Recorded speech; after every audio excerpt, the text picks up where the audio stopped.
New ইয়র্কের জ্যাকসনের থেকে আপনাদের সঙ্গে আছে আমি খালেদ মহিউদ্দিন। জুলাই আন্দোলনের অন্যতম মুখ তিনি। বৈষম্যবিরোধী ছাত্র আন্দোলনের সমন্বয়ক হিসেবে মৃত্যু ঝুঁকি নিয়ে নিপীড়ন সয়ে হাসিনা সরকারের বিরুদ্ধে সোচ্চার ছিলেন 24-এ। তাদের অসীম সাহসিকতায় সেই সরকারের পতন হয়, দেশ থেকে বাধ্য হন শেখ হাসিনা। মাতৃভূমি অথবা মৃত্যুর মুখোমুখি দাঁড়িয়ে সফল আসিফ মোহাম্মদ সজীব ভূঁইয়া এখন অন্তর্বর্তী সরকারের একজন উপদেষ্টা হিসেবে গুরুত্বপূর্ণ কিছু মন্ত্রণালয় সামাল দিচ্ছেন। এখনও সোচ্চার, রাষ্ট্র সংস্কারের পক্ষে উচ্চকণ্ঠ আছেন জুলাই শহীদ ও জুলাই যোদ্ধাদের অধিকার আদায়ে। নানা বিষয়ে তিনি আলোচনায় থাকছেন, বিতর্ক থাকছে তাকে নিয়ে, তিনি তার জবাবও দিচ্ছেন। অনেক সময় নতুন করে আলোচনায় আসছেন, সবসময়, অনেক সময় না, নতুন করে আলোচনায় থাকছেন সবসময়। জনাব আসিফ মোহাম্মদ সজীব ভূঁইয়া আমাদের যুব ক্রীড়া মন্ত্রণালয়ের পাশাপাশি যিনি স্থানীয় সরকার, পল্লী উন্নয়ন, সমবায় মন্ত্রণালয় সামলাচ্ছেন, সেই উপদেষ্টা জনাব আসিফ মোহাম্মদ সজীব ভাই আজকে আমাদের অনুষ্ঠানের সঙ্গে আছেন।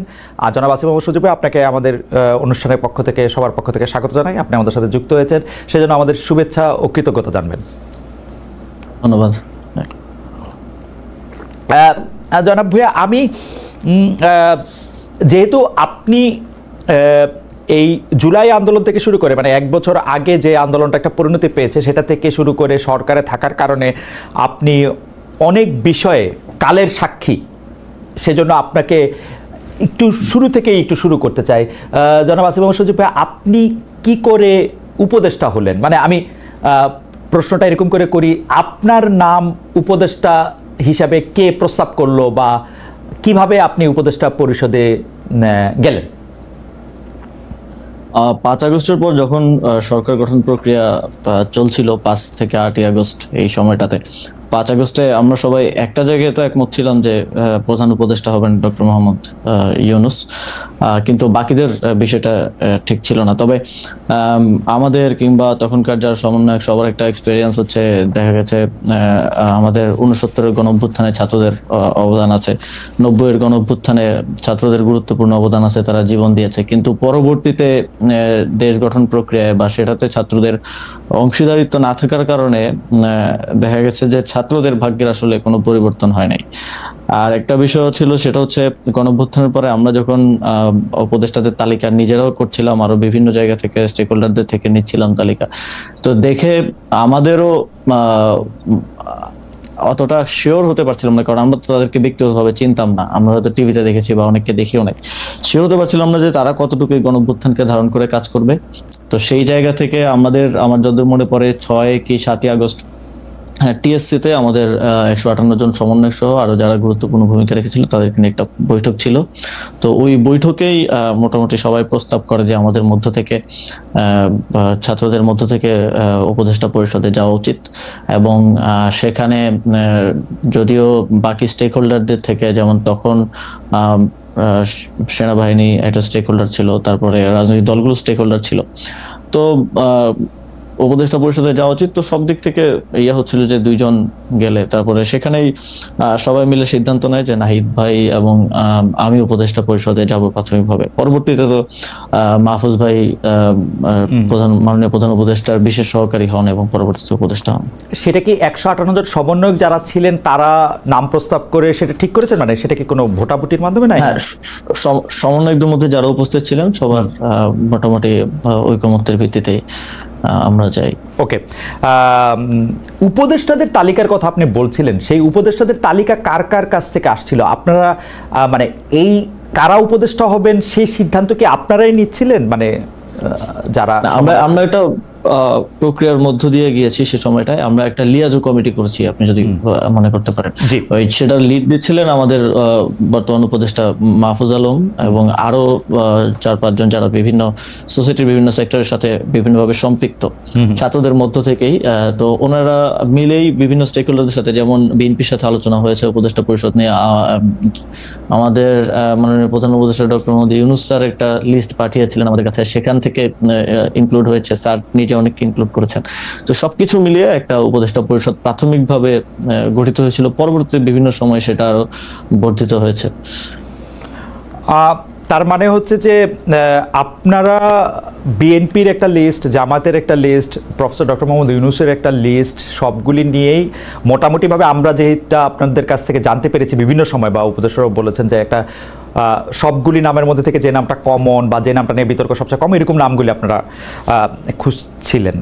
ফাইনালি আপনারা যে উপদেষ্টা পরিষদটা পান, সেই উপদেষ্টা পরিষদটা যেই সময় আপনি শপথ নিলেন, যাদেরকে দেখলেন বা তাদের নাম শুনলেন, সেটা নিয়ে আপনারা মোটামুটি সন্তুষ্ট ছিলেন সেই সময়? এখন পর্যন্ত আসলে সত্যি কথা বলতে গেলে সেই উপদেষ্টা পরিষদের 50-60% মানুষকে আমরা চিনি, আর এর বাইরে অনেকে হয়তো আমরা চিনিও না, কিন্তু ঐকমত্যের ভিত্তিতে বা আমরা সোশ্যাল মিডিয়া কিংবা গুগল ঘেটে দেখেছি যে তাদের প্রোফাইল কিরকম। যেমন এমনও অনেকের নাম আসছে যাদের প্রোফাইল বা ব্যাকগ্রাউন্ড একটু প্রবলেমেটিক, তো আমরা বিভিন্ন জন থেকে খোঁজ নিয়ে তাদের নাম বাদও দিতে হয়েছে। আবার এমন নাম আসছে যেটা হয়তো বিএনপির পছন্দ হয়নি বা এর খুবই রিজিড পজিশন ছিল, সেটাও বাদ দেওয়া হয়েছে। তো এইভাবে একটা সর্বজন গ্রহণযোগ্য একটা উপদেষ্টা পরিষদ বানানোটাই, যাতে করে সবার একটা ইয়ে থাকে, এটাই ছিল উদ্দেশ্য এবং শেষ পর্যন্ত সেটা হয়েছে। মূলত এটা কোঅর্ডিনেট করেছিল মাহফুজ ভাই, যে লিয়াজু কমিটি হয়েছিল তারাই, কারণ আমাদেরকে আবার অনেকগুলো যারা নেতৃত্বে ছিলেন তাদের অনেকগুলো দিকে আসলে মেনটেন করতে হচ্ছিল। তো আমরা দেখেছি, আমরা অবগত ছিলাম, বাট পুরো জিনিসটা প্রক্রিয়াটা মাহফুজ ভাই সহ ইয়ে করেছিলেন। ওকে, একটু মানে যেহেতু ওইখান থেকে শুরু করলাম, একটু আর্মেনিয়া কথা বলি। আপনি জানেন যে আওয়ামী লীগের যারা আছেন তারা সবাই মনে করেন, অনেকেই মনে করেন যে এটা আপনাদের ক্রেডিট না, আওয়ামী লীগের সবাই মনে করেন মোটামুটি এটা আপনাদের ক্রেডিট না, দেশের লোকজন কোনো আন্দোলনের মধ্যে কোনো অংশগ্রহণ করে না, এটা দেশি বিদেশি ষড়যন্ত্র এক। আর দ্বিতীয় হচ্ছে সেনাবাহিনী বন্দুকের নল উল্টা দিকে ঘুরিয়ে দিয়েছিল বলে তাদের পতন হওয়া সম্ভব হয়েছে, এবং বিশেষ করে সেনাপ্রধানকে তারা দায়ী করেন যে সেনাপ্রধানের বেইমানির কারণেই, কোট আনকোট বেইমানির কারণেই আসলে তাকে দেশ ছেড়ে চলে যেতে হয়েছে বা আওয়ামী লীগ সরকারের পতন হয়েছে। কিন্তু সেই সেনা প্রধানের ব্যাপারে আপনার বক্তব্য, যেমন আপনি বলেছিলেন যে বুকে পাথর জমা রেখে তিনি ডক্টর মোহাম্মদ ইউনূসকে আসতে বলেছিলেন, বা সেনাপ্রধান ওয়াকার সাহেবকে সরানোর ক্ষেত্রে আপনাদের সাবেক সহযোদ্ধা বর্তমানে এনসিপির নেতা জনাব হাসনাত আবদুল্লাহর কিছু কথা, সেই সবগুলি বিষয় আপনার সাথে সেনাবাহিনীর সম্পর্ক বা সরকারের সাথে সেনাবাহিনীর সম্পর্ক খারাপ করেছে কিনা, বা সরকারের সাথে সেনাবাহিনীর সম্পর্ক আলাদা কোনো কিছু কিনা, নাকি সেনাবাহিনী একটা ডিসিপ্লিন, মানে এটা একটু আপনার কাছে একটু জানতে চাই। বিশেষ করে আপনার বক্তব্যের পরে এটা এরকম মনে হয়েছে কিনা ডক্টর মোহাম্মদ ইউনূস হয়তো সেনাপ্রধানকে এখন থেকে খারাপ ভাবতে শুরু করলেন যে উনি যেহেতু আমাকে চানি নাই তাহলে আমিও ওনাকে চাই না, ব্যাপারটা এরকম হয়েছে কিনা? সেনাবাহিনীর সাথে সরকারের কিংবা আমাদের তো কোনো বিরোধ নেই সেনাবাহিনীর সাথে, বরং আমরা মনে করি যে 5ই আগস্টের এবং এর পূর্ববর্তী গণঅভ্যুত্থানের সময়টাতে জুনিয়র অফিসার সহ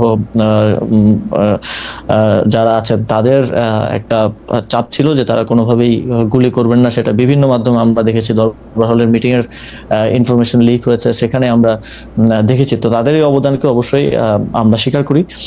তবে কিছু একটা জায়গায় আমার মনে হয় যে জায়গাটায় কনফ্লিক্ট, সেটা হচ্ছে আওয়ামী লীগের প্রশ্নে, যেটা আমাদের যেই সরকার গঠনের উদ্দেশ্যে 6 তারিখ বঙ্গভবনে যে বৈঠক হয় 3 বাহিনী প্রধান এবং রাষ্ট্রপতির সাথে, সে সময়কার আমি আগে একটু বলে নিই, কারণ এর আগে যখন কথা বলছি সবাই অনেকে বলতেছিল যে আমার শপথ ভঙ্গ হয়েছে। আমার শপথ গ্রহণ হয়েছে 8ই আগস্ট। 8ই আগস্টের পূর্বের যে কোনো সময়কার বক্তব্য আমার শপথের মধ্যে ইনক্লুডেড হবে না। 8ই আগস্টের পরবর্তী যদি কোনো আমি রাষ্ট্রীয় গোপন তথ্য পাবলিক করি, তার সেক্ষেত্রে আমার শপথ ভঙ্গ হতে পারে। তো গোপনীয়তা শপথ ভঙ্গ হওয়ার বিষয়টা অনেকে বলেছে। তো সেই মিটিংটা ছিল 6 আগস্ট, সরকার গঠন প্রক্রিয়া আমরা যখন ইয়াতে আলোচনা করি।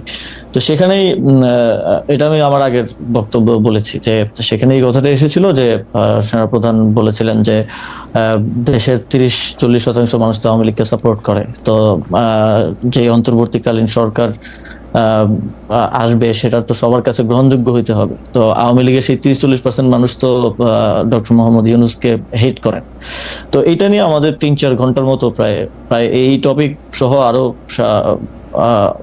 প্রাসঙ্গিক অন্যান্য টপিক ছিল, বাট এটাই ছিল মূল টপিক। 4 ঘন্টার মতো সম্ভবত বৈঠক হয়েছিল।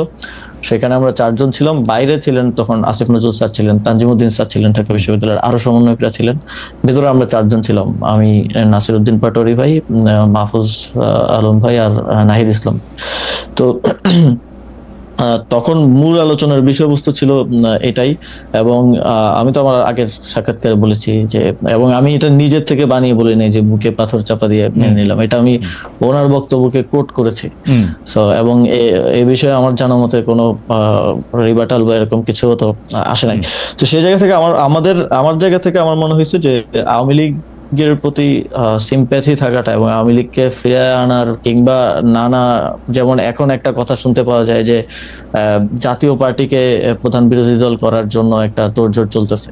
এই যে মেকানিজম করে যে মানুষের ম্যান্ডেট কে ইয়ে করা, ম্যানিপুলেট করার একটা প্রক্রিয়া। এবং এই যে আমি যতদূর জানি যে যারা ডামি এমপি ছিল, তারপর আওয়ামী লীগের যারা সাপোজ যাদের ইমেজ অতটা খারাপ না, তাদেরকে জাতীয় পার্টি থেকে ইলেকশন করানোর একটা পরিকল্পনা চলছে। এই ধরনের উদ্যোগ বা এই ধরনের বিষয়গুলোর কারণেই কিন্তু আমি ব্যক্তিগতভাবে এবং সরকারেরও বিভিন্ন অংশ এই বিষয়টা নিয়ে হয়তো স্কেপটিক্যাল থাকতে পারে। এবং সেটা কতটুকু আসলে যেটা বলছেন যে স্যারের সাথে সম্পর্ক খারাপ, এটা আমি কখনো দেখি নাই। স্যার সবসময় সবাইকে ওন করে সবাইকে সাথে নিয়ে আসলে কাজ করতে চান। এবং মূলত 5ই আগস্টের পরে এত বড় একটা অভ্যুত্থান বিপ্লবের পরে বাংলাদেশে যে পরিস্থিতি খারাপের দিকে যায় নাই, দেশটা যে একটা গৃহযুদ্ধের দিকে যায় নাই, বরং আস্তে আস্তে আরো স্টেবিলিটির দিকে আসছে, এটা মূলত স্যারের এই সবাইকে অ্যাকোমোডেট করে কাজ করার মানসিকতার কারণেই সম্ভব হয়েছে। আমি এই জায়গাটায় যদি আপনাকে একটু বলি, যে কারণ এগুলি খুবই গুরুত্বপূর্ণ প্রসঙ্গটা হচ্ছে এরকম যে ধরেন আপনি বলছিলেন যে মেকানিজম করে কোনো কিছুর একটা ম্যান্ডেট আদায় করা, যেমন আপনি এখন জাতীয় পার্টির কথা বললেন যে জাতীয় পার্টিকে প্রধান বিরোধী দল বানানোর একটা মেকানিজমের কথা শোনা যাচ্ছে। আমরা কিন্তু বিভিন্নভাবে শুনতে পাচ্ছি যে সরকারের ভিতরে আরেকটা সরকার আছে। আমরা এরকমও শুনতে পাচ্ছি যে গোয়েন্দা সংস্থাগুলি যারা শেখ হাসিনার সময়ে অ্যাক্টিভ ছিলেন তারা এখনও অ্যাক্টিভ আছেন, বিশেষ করে ডিজিএফআইয়ের কথা বলা হয়। কিন্তু আমরা তো দেখি ডিজিএফআই তো সরকার প্রধানকে রিপোর্ট করে, সেনা প্রধানকে না। মানে ডক্টর মোহাম্মদ ইউনূসের আন্ডারে ডিজিএফআই। তাহলে এই ব্যাপারটা আসলে কেমন? মানে যদি কেউ মেকানিজমটা করে থাকেন, এটা কি আপনারা সরকার থেকে করতেছেন নাকি সামরিক বাহিনী বা অন্য কোনো একটা সরকার যাদের আমরা চিনি না তারা করতেছেন? আপনি কি এইটা একটু অন পেপার তো অনেক কিছুই থাকে, কিন্তু বাস্তব প্রয়োগের ক্ষেত্রে সেটার বাস্তবায়ন বা সেটার প্রক্রিয়াটা অনেক সময় অনেক ভিন্ন রকম হয়ে যায়। আসলে 5ই আগস্টের পরে এখানে শেখ হাসিনা থাকা অবস্থায় যেমন ক্ষমতার কেন্দ্র ছিল শেখ হাসিনা এবং আওয়ামী লীগ রাজনৈতিক দল হিসেবে, 5ই আগস্টের পরে তো ক্ষমতার কেন্দ্রগুলো অনেক দিকে ভাগ হয়ে গেছে। এখন তো সরকার একমাত্র ক্ষমতার কেন্দ্র না, যেটার আমি মনে করি যে এই ঘটনা প্রবাহে অনেকের অনেক ভুল ছিল। এবং সেই ভুলগুলোর জন্যই দেখা গেছে যে এই ক্ষমতার এই কেন্দ্র বিভাজিত হয়েছে। রাজনৈতিক দলগুলো একটা এখন ক্ষমতার কেন্দ্রে আছে, কারণ হচ্ছে সরকারের যে কোনো পলিসি ডিসিশন, বিগ ডিসিশন রাজনৈতিক দলগুলোকে ছাড়া নেওয়া যাচ্ছে না, তাদের সাথে বোঝাপড়ার ভিত্তিতে, ঐক্যমত্যের ভিত্তিতে নিতে হচ্ছে। এখানে মিলিটারি একটা ক্ষমতার কেন্দ্র হয়ে উঠেছে 5ই আগস্টের পরে, যেটা 5ই আগস্টে আমাদের রাজনৈতিক দলগুলো সেই ম্যান্ডেটটা ক্যান্টনমেন্টে গিয়ে দিয়েছেন বলে আমি মনে করি। এবং এই কমপ্লেক্স সিচুয়েশনের কারণে যে এই যে অন পেপার যেরকম আছে যে ডিজিএফআই প্রধান উপদেষ্টাকে রিপোর্ট করবে কিংবা যেটা যেভাবে চলা উচিত অন পেপার সেটা সেভাবে তার আসলে চলছে না। তো এই সবকিছু মিলে সরকারের ভিতরে, একটা সরকার না, সরকারের ভিতরে এটা সব সরকারের ভিতরেই থাকে, নানা ধরনের মানুষ থাকে। একটা পলিটিক্যাল গভর্নমেন্ট আসলেও তো আমরা বলি যে এখানে ভারতপন্থীরা আছে, এখানে পাকিস্তানপন্থীরা আছে, এখানে অমুক হচ্ছে আমেরিকাপন্থী। তো এই সরকারটা তো আসলে কোনো ইউনিফাইড জিনিস না, এটা তো এক জায়গা থেকে আসে নাই। এই সরকারের যদি 20 জন লোক থেকে 20 জন লোক 20টা জায়গা থেকে আসছে, তো সেই জায়গা থেকে ওই ক্ষমতার কেন্দ্রটা আসলে এক জায়গায় নাই, সেটা বিভিন্ন ইয়া থেকে মোবিলাইজ হয়। তো অন পেপার যেটা যেভাবে আছে সেটা সেভাবে চলা একটু মুশকিল এই সময়ে। আমার মনে হয় যে আপনি অনেকগুলি গুরুত্বপূর্ণ বিষয়ে আসলে যতটুকু আপনার পক্ষে বলা সম্ভব একটি সাংবিধানিক পদের থেকে সেরকমই আপনি বলছেন, কিন্তু আমাদের জন্য যদি একটু আপনি পরিষ্কার করতেন, যেমন রাজনৈতিক দলগুলোকে এখন আপনি ক্ষমতার কেন্দ্র বলতেছেন সরকার অনেকগুলি সিদ্ধান্ত আসলে রাজনৈতিক দলগুলোর বাইরে নিতে পারছে না, সেনাবাহিনীকেও আপনি একটা ক্ষমতার কেন্দ্র বলছেন। আমরা কি এরকম বলতে পারি যেরকম আমরা আসলে মানে আমার কানে যেরকম করে কথা আসে সেটা হচ্ছে যে এখন বাংলাদেশ সরকারের অর্থাৎ আপনাদের সকল সিদ্ধান্ত নিয়ন্ত্রণ করছে বিএনপি? আমরা কি এরকমভাবে বলতে পারি যে আসলে জেনারেল ওয়াকারের পদপদবীর দিক দিয়ে তিনি আপনাদের সরকারকে রিপোর্ট করার কথা থাকলেও কাগজে কলমে অনেক ক্ষেত্রে তিনি একটি পক্ষ হয়েছেন? আপনি কি এরকমটাই বলছেন? বা আপনি যদি এই ব্যাপারটা আরেকটু ব্যাখ্যা করতেন যে রাজনৈতিক দল বলতে কি শুধু আপনি বিএনপিকে বোঝাচ্ছেন নাকি জামাত বা এনসিপিকেও বোঝাচ্ছেন? ক্ষমতার কেন্দ্র সামরিকায়ন বলতে কি আপনি জেনারেল ওয়াকারকে বোঝাচ্ছেন নাকি জেনারেল ওয়াকারেরও আয়ত্তের বাইরে এরকম কোনো কিছুর কথা আপনি বলছেন, কোনো বাইরের রাষ্ট্রের? না, আমি আমি আমি এখানকার মানে ক্ষমতার কেন্দ্র বলতে নির্দিষ্ট রাজনৈতিক দল না বলে আমি এখানে পলিটিক্যাল এস্টাবলিশমেন্ট যেটা আছে এস্টাবলিশমেন্ট আকারে এখানে বলি। যেমন মনে করেন যে যদি উদাহরণ দেই যে স্থানীয় সরকার নির্বাচন, আমি তো স্থানীয় সরকার মন্ত্রণালয়ের দায়িত্বে। স্থানীয় সরকার নির্বাচনের সিদ্ধান্ত তো আমি নিতে পারি নাই, আমি না শুধু আমার সরকারও নিতে পারে নাই, কারণ এখানে রাজনৈতিক দলগুলোর এখন ঐকমত্য কমিশনে যে আলোচনা হয়েছে সেখানে স্থানীয় সরকার নির্বাচন নিয়ে যে আলোচনা হয়েছে সেখানে আমার জানা মতে বিএনপি এবং তাদের কয়েকটা সহযোগী দল ছাড়া বাকি সবাই স্থানীয় সরকার নির্বাচনের বিষয়ে একমত ছিল। এবং আমিও চেষ্টা করেছি যে অন্ততপক্ষে, কারণ দিন শেষে নাগরিক সেবা থেকে শুরু করে উন্নয়ন কার্যক্রম যে ব্যাহত হচ্ছে এবং মানুষ যে প্রতিনিয়ত তার একটা আইডি কার্ড বানাইতে গেলে বা একটা জন্ম নিবন্ধন, মৃত্যু নিবন্ধন, ওয়ারিশ সনদ, এই প্রত্যেকটা কাজ তো লোকাল গভর্নমেন্টে থেকে হয়, এগুলোতে যে ব্যাহত হচ্ছে এটার দায়টা তো আমার উপরে আসে যেহেতু আমি দায়িত্বে আছি। তো কিন্তু যখন সিদ্ধান্ত গ্রহণ প্রক্রিয়া এটা চলে যায় তখন তো এটা বিভিন্ন এই যে ক্ষমতার যে কেন্দ্রগুলোর কথা আমি বললাম সেখানে তো গিয়ে আটকে যাচ্ছে। তো এখানে আমি কোনো নির্দিষ্ট দলের কথা না বলে পলিটিক্যাল এস্টাবলিশমেন্টের কথা বলি এবং কোনো নির্দিষ্ট ব্যক্তির কথা না বলে মিলিটারি এস্টাবলিশমেন্টের কথা বলি, যেটা গত 15 বছরে 16 বছরে তৈরি করে যাওয়া হয়েছে।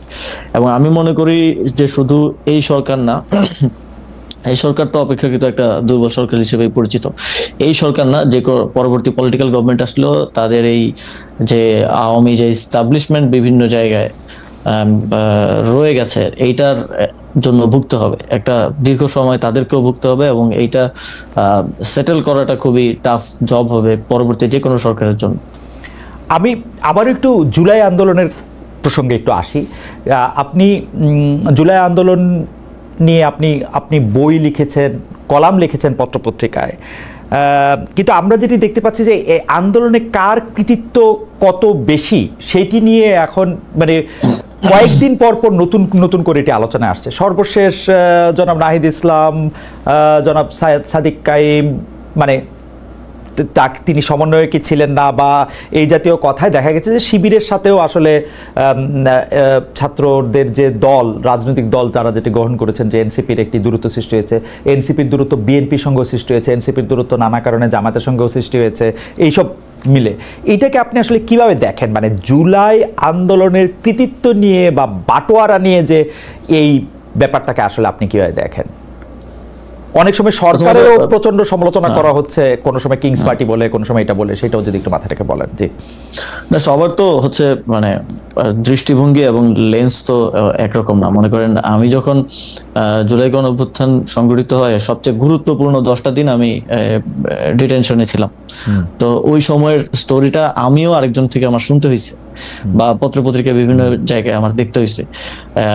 প্রথমত 19 জুলাই থেকে 24 জুলাই এবং পরবর্তীতে আবার 24 জুলাই পরে 2 দিন বেড়েছিলাম, 26 জুলাই থেকে আবার 1 আগস্ট পর্যন্ত ডিটেনশনে থাকা লাগছে। তো আমি আসলে যেভাবে দেখছি বা আমি যেভাবে সিদ্ধান্ত নিছি, সাদিক কায়েম বলেন বা নাহিদ ইসলাম বলেন বা আরো যারা আছে, আরো যেমন ছাত্রদের রাকিব ভাই আছে, তাদের দেখার দৃষ্টিভঙ্গিটা তো এক না। মনে করেন একটা সিদ্ধান্ত, গুরুত্বপূর্ণ সিদ্ধান্ত নেওয়ার ক্ষেত্রে আমরা যারা স্টেক হোল্ডার আছে যাদের সাথে যোগাযোগ তখন হচ্ছিল, অন্তত 5-6 জনের সাথে যোগাযোগ করতাম। তো এখন মনে করেন আমি ছাত্রদের রাকিব ভাইয়ের সাথেও যোগাযোগ করলাম, কথা বললাম যে ভাই কালকে আমি এই প্রোগ্রামটা দিতে চাচ্ছি, আমরা কালকে অসহযোগ আন্দোলনের ডাক দিতে চাচ্ছি। সাদিক ভাইয়ের সাথেও কথা বললাম যে অসহযোগ আন্দোলনের ডাক দিতে পারে। আবার এই যোগাযোগটা কিন্তু যে আমার সাথে হচ্ছে তা না, আমার সাথেও কখনো হচ্ছে না, কখনো মাহফুজ ভাইয়ের সাথে হচ্ছে, কখনো নাহিদ ভাইয়ের সাথে হচ্ছে, বিভিন্ন স্তরে হচ্ছে। তো তখন সাদিক ভাই আমাকে একটা পরামর্শ দিল, রাকিব ভাই আমাকে একটা পরামর্শ দিল, আরো 4-5 জন আমাকে আরো তাদের মতো করে পরামর্শ দিল। এখন সাদিক ভাই যদি মনে করে যে আমি পরামর্শ দিছি বলেই এটা হয়েছে, এবং উনি বা ওনার দল যদি এটাই বলে সব জায়গায়, তো এইটা তো হচ্ছে মনে করেন যে যাদের সোশ্যাল মিডিয়া বা মিডিয়ায় ওইরকম স্টাবলিশমেন্ট আছে, যাদের ওই সক্ষমতা আছে, ওই লোকবল আছে, তারা তো তাদের ন্যারেটিভটা স্টাবলিশ করার চেষ্টা করে। আবার রাকিব ভাই একটা ন্যারেটিভ দিবেন, রাকিব ভাই বলবে না আমি দিছিলাম পরামর্শটা এই জন্য এটা হয়েছে। তো এই যে লেন্সটা তো এক এক দিক থেকে একরকম। অনেকে আছে, আরো অনেকে আছে যাদের সাথে আমাদের যোগাযোগ, তারা এটা বলেও না যে এই পরামর্শটা আমি দিছিলাম ওইটা। তো এই যে এখানে কানেক্টিং পয়েন্টটা সেন্ট্রালে আমরা ছিলাম। তো এই যে লেন্সটা ভিন্ন ভিন্ন এবং সবার অভিজ্ঞতাটা তো ভিন্ন ভিন্ন, তো সবাই তার অভিজ্ঞতাটাকে এস্টাবলিশ করার যে একটা প্রতিযোগিতা, এটার মধ্যেই নানা ডিসটরশন, কেউ একটু বাড়িয়ে বলা কমিয়ে বলা, এইসব নিয়েই হচ্ছে এই বিতর্কটা আর কি। এইভাবেই আমি দেখি। আসিফ, একটা কথা একটু স্পষ্ট করে আমি একটু বলি যে আপনাদেরকে তো আমরা আসলে খেয়াল করছি জুলাই 2024 থেকে খেয়াল করছি যে অনেকেই বলে থাকেন, এবং এটা আমি বিভিন্ন সময় বিভিন্ন প্রমাণও পেয়েছি যে সবচেয়ে বেশি সূক্ষ্মভাবে জিনিসগুলি বিবেচনা করতে পারেন আপনি, দ্রুত আপনি এটা বিবেচনা করতে পারেন এবং আপনার একটা মত থাকে। আপনি কি খেয়াল করছেন যে ধরেন আব্দুল কাদেরের যে ফেসবুকের যে স্ট্যাটাস পরপর যেগুলি দেওয়া হলো শিবিরের পক্ষ থেকে বা সাদিক কায়েম সাহেবের অনুসারীদের পক্ষ থেকে এগুলির যেটা জবাব দেওয়া হলো, পরবর্তী প্রেক্ষিতে নাহিদ সাহেব যেগুলির আবার জবাব দিলেন, আবার ধরেন 5 আগস্টের স্মরণের অনুষ্ঠানে আপনাদের গুরুত্বপূর্ণ নেতারা যেভাবে কক্সবাজার গেলেন, আবার তাদেরকে যেভাবে শোকজ দেওয়া হলো, এই পুরোটা জিনিস এরকম মনে হয় না যে জুলাই আন্দোলনের, মানে আপনি লেন্স থেকে দেখা না দেখার কথা বলতেছিলেন, কিন্তু আপনার মনে হয় না যে জুলাই আন্দোলনের এক একটা গ্রুপ এক একজনের অনেক বড় শত্রুতে পরিণত হয়েছে? এইটা আপনার মনে হয় কিনা? দেখেন, ওই এখানে যাদের কথা বলছেন সবাই তো ইয়াং, এবং সবার বয়সই আমার মতে 30 বছরের নিচে। তো স্বাভাবিকভাবেই মানে এই বয়সের মানুষজনের মধ্যে খুব দ্রুত রিয়েক্ট করে ফেলার বা দ্রুত হচ্ছে এক ধরনের রক্ত গরম থাকার বিষয় আছে না, তো সেটার একটা রিফ্লেকশন এটা আমি মনে করি। তবে এইটা আমার মনে হয় যে ছোটখাটো বিষয়ে, বিভিন্ন স্বার্থগত বিষয় কিংবা কৃতিত্বের বিষয় হোক, কিংবা সামনে হয়তো ডাকসু আছে বা আরো কিছু বিষয়ে, এটা নিজেদের মধ্যে ছোটখাটো মতানৈক্য বলেই আমি মনে করি। কারণ এখনো বিগার কোশ্চেনে সবার কর্মপন্থা হয়তো ভিন্ন, যারা জুলাই গণঅভ্যুত্থানের স্টেক হোল্ডার ছিলেন, যারা অংশগ্রহণকারী ছিলেন, কিন্তু আওয়ামী লীগের প্রশ্নে বলেন, ফ্যাসিবাদের প্রশ্নে বলেন, একটা সুন্দর বাংলাদেশ গড়ার প্রশ্নে বলেন, আমি দেখেছি যে সবাই কাজ করছে। সবার কর্মপন্থা হয়তো ভিন্ন হতে পারে, বা কেউ এটা নিয়ে ডিবেট থাকতে পারে যে কে বেশি করতেছে কে কম করতেছে, বা অনেক যেটা কক্সবাজার যাওয়ার কথা বললেন শোকজ, বা অনেকগুলো মনে হতে পারে যে এরা বাচ্চামি করতেছে, বা তো ওই বয়সের একটা বিষয়টা আছেই। কিন্তু আমার মনে হয় না যেটা এত বড় বিরোধ যেটা আসলে শত্রুতা বলা যায়।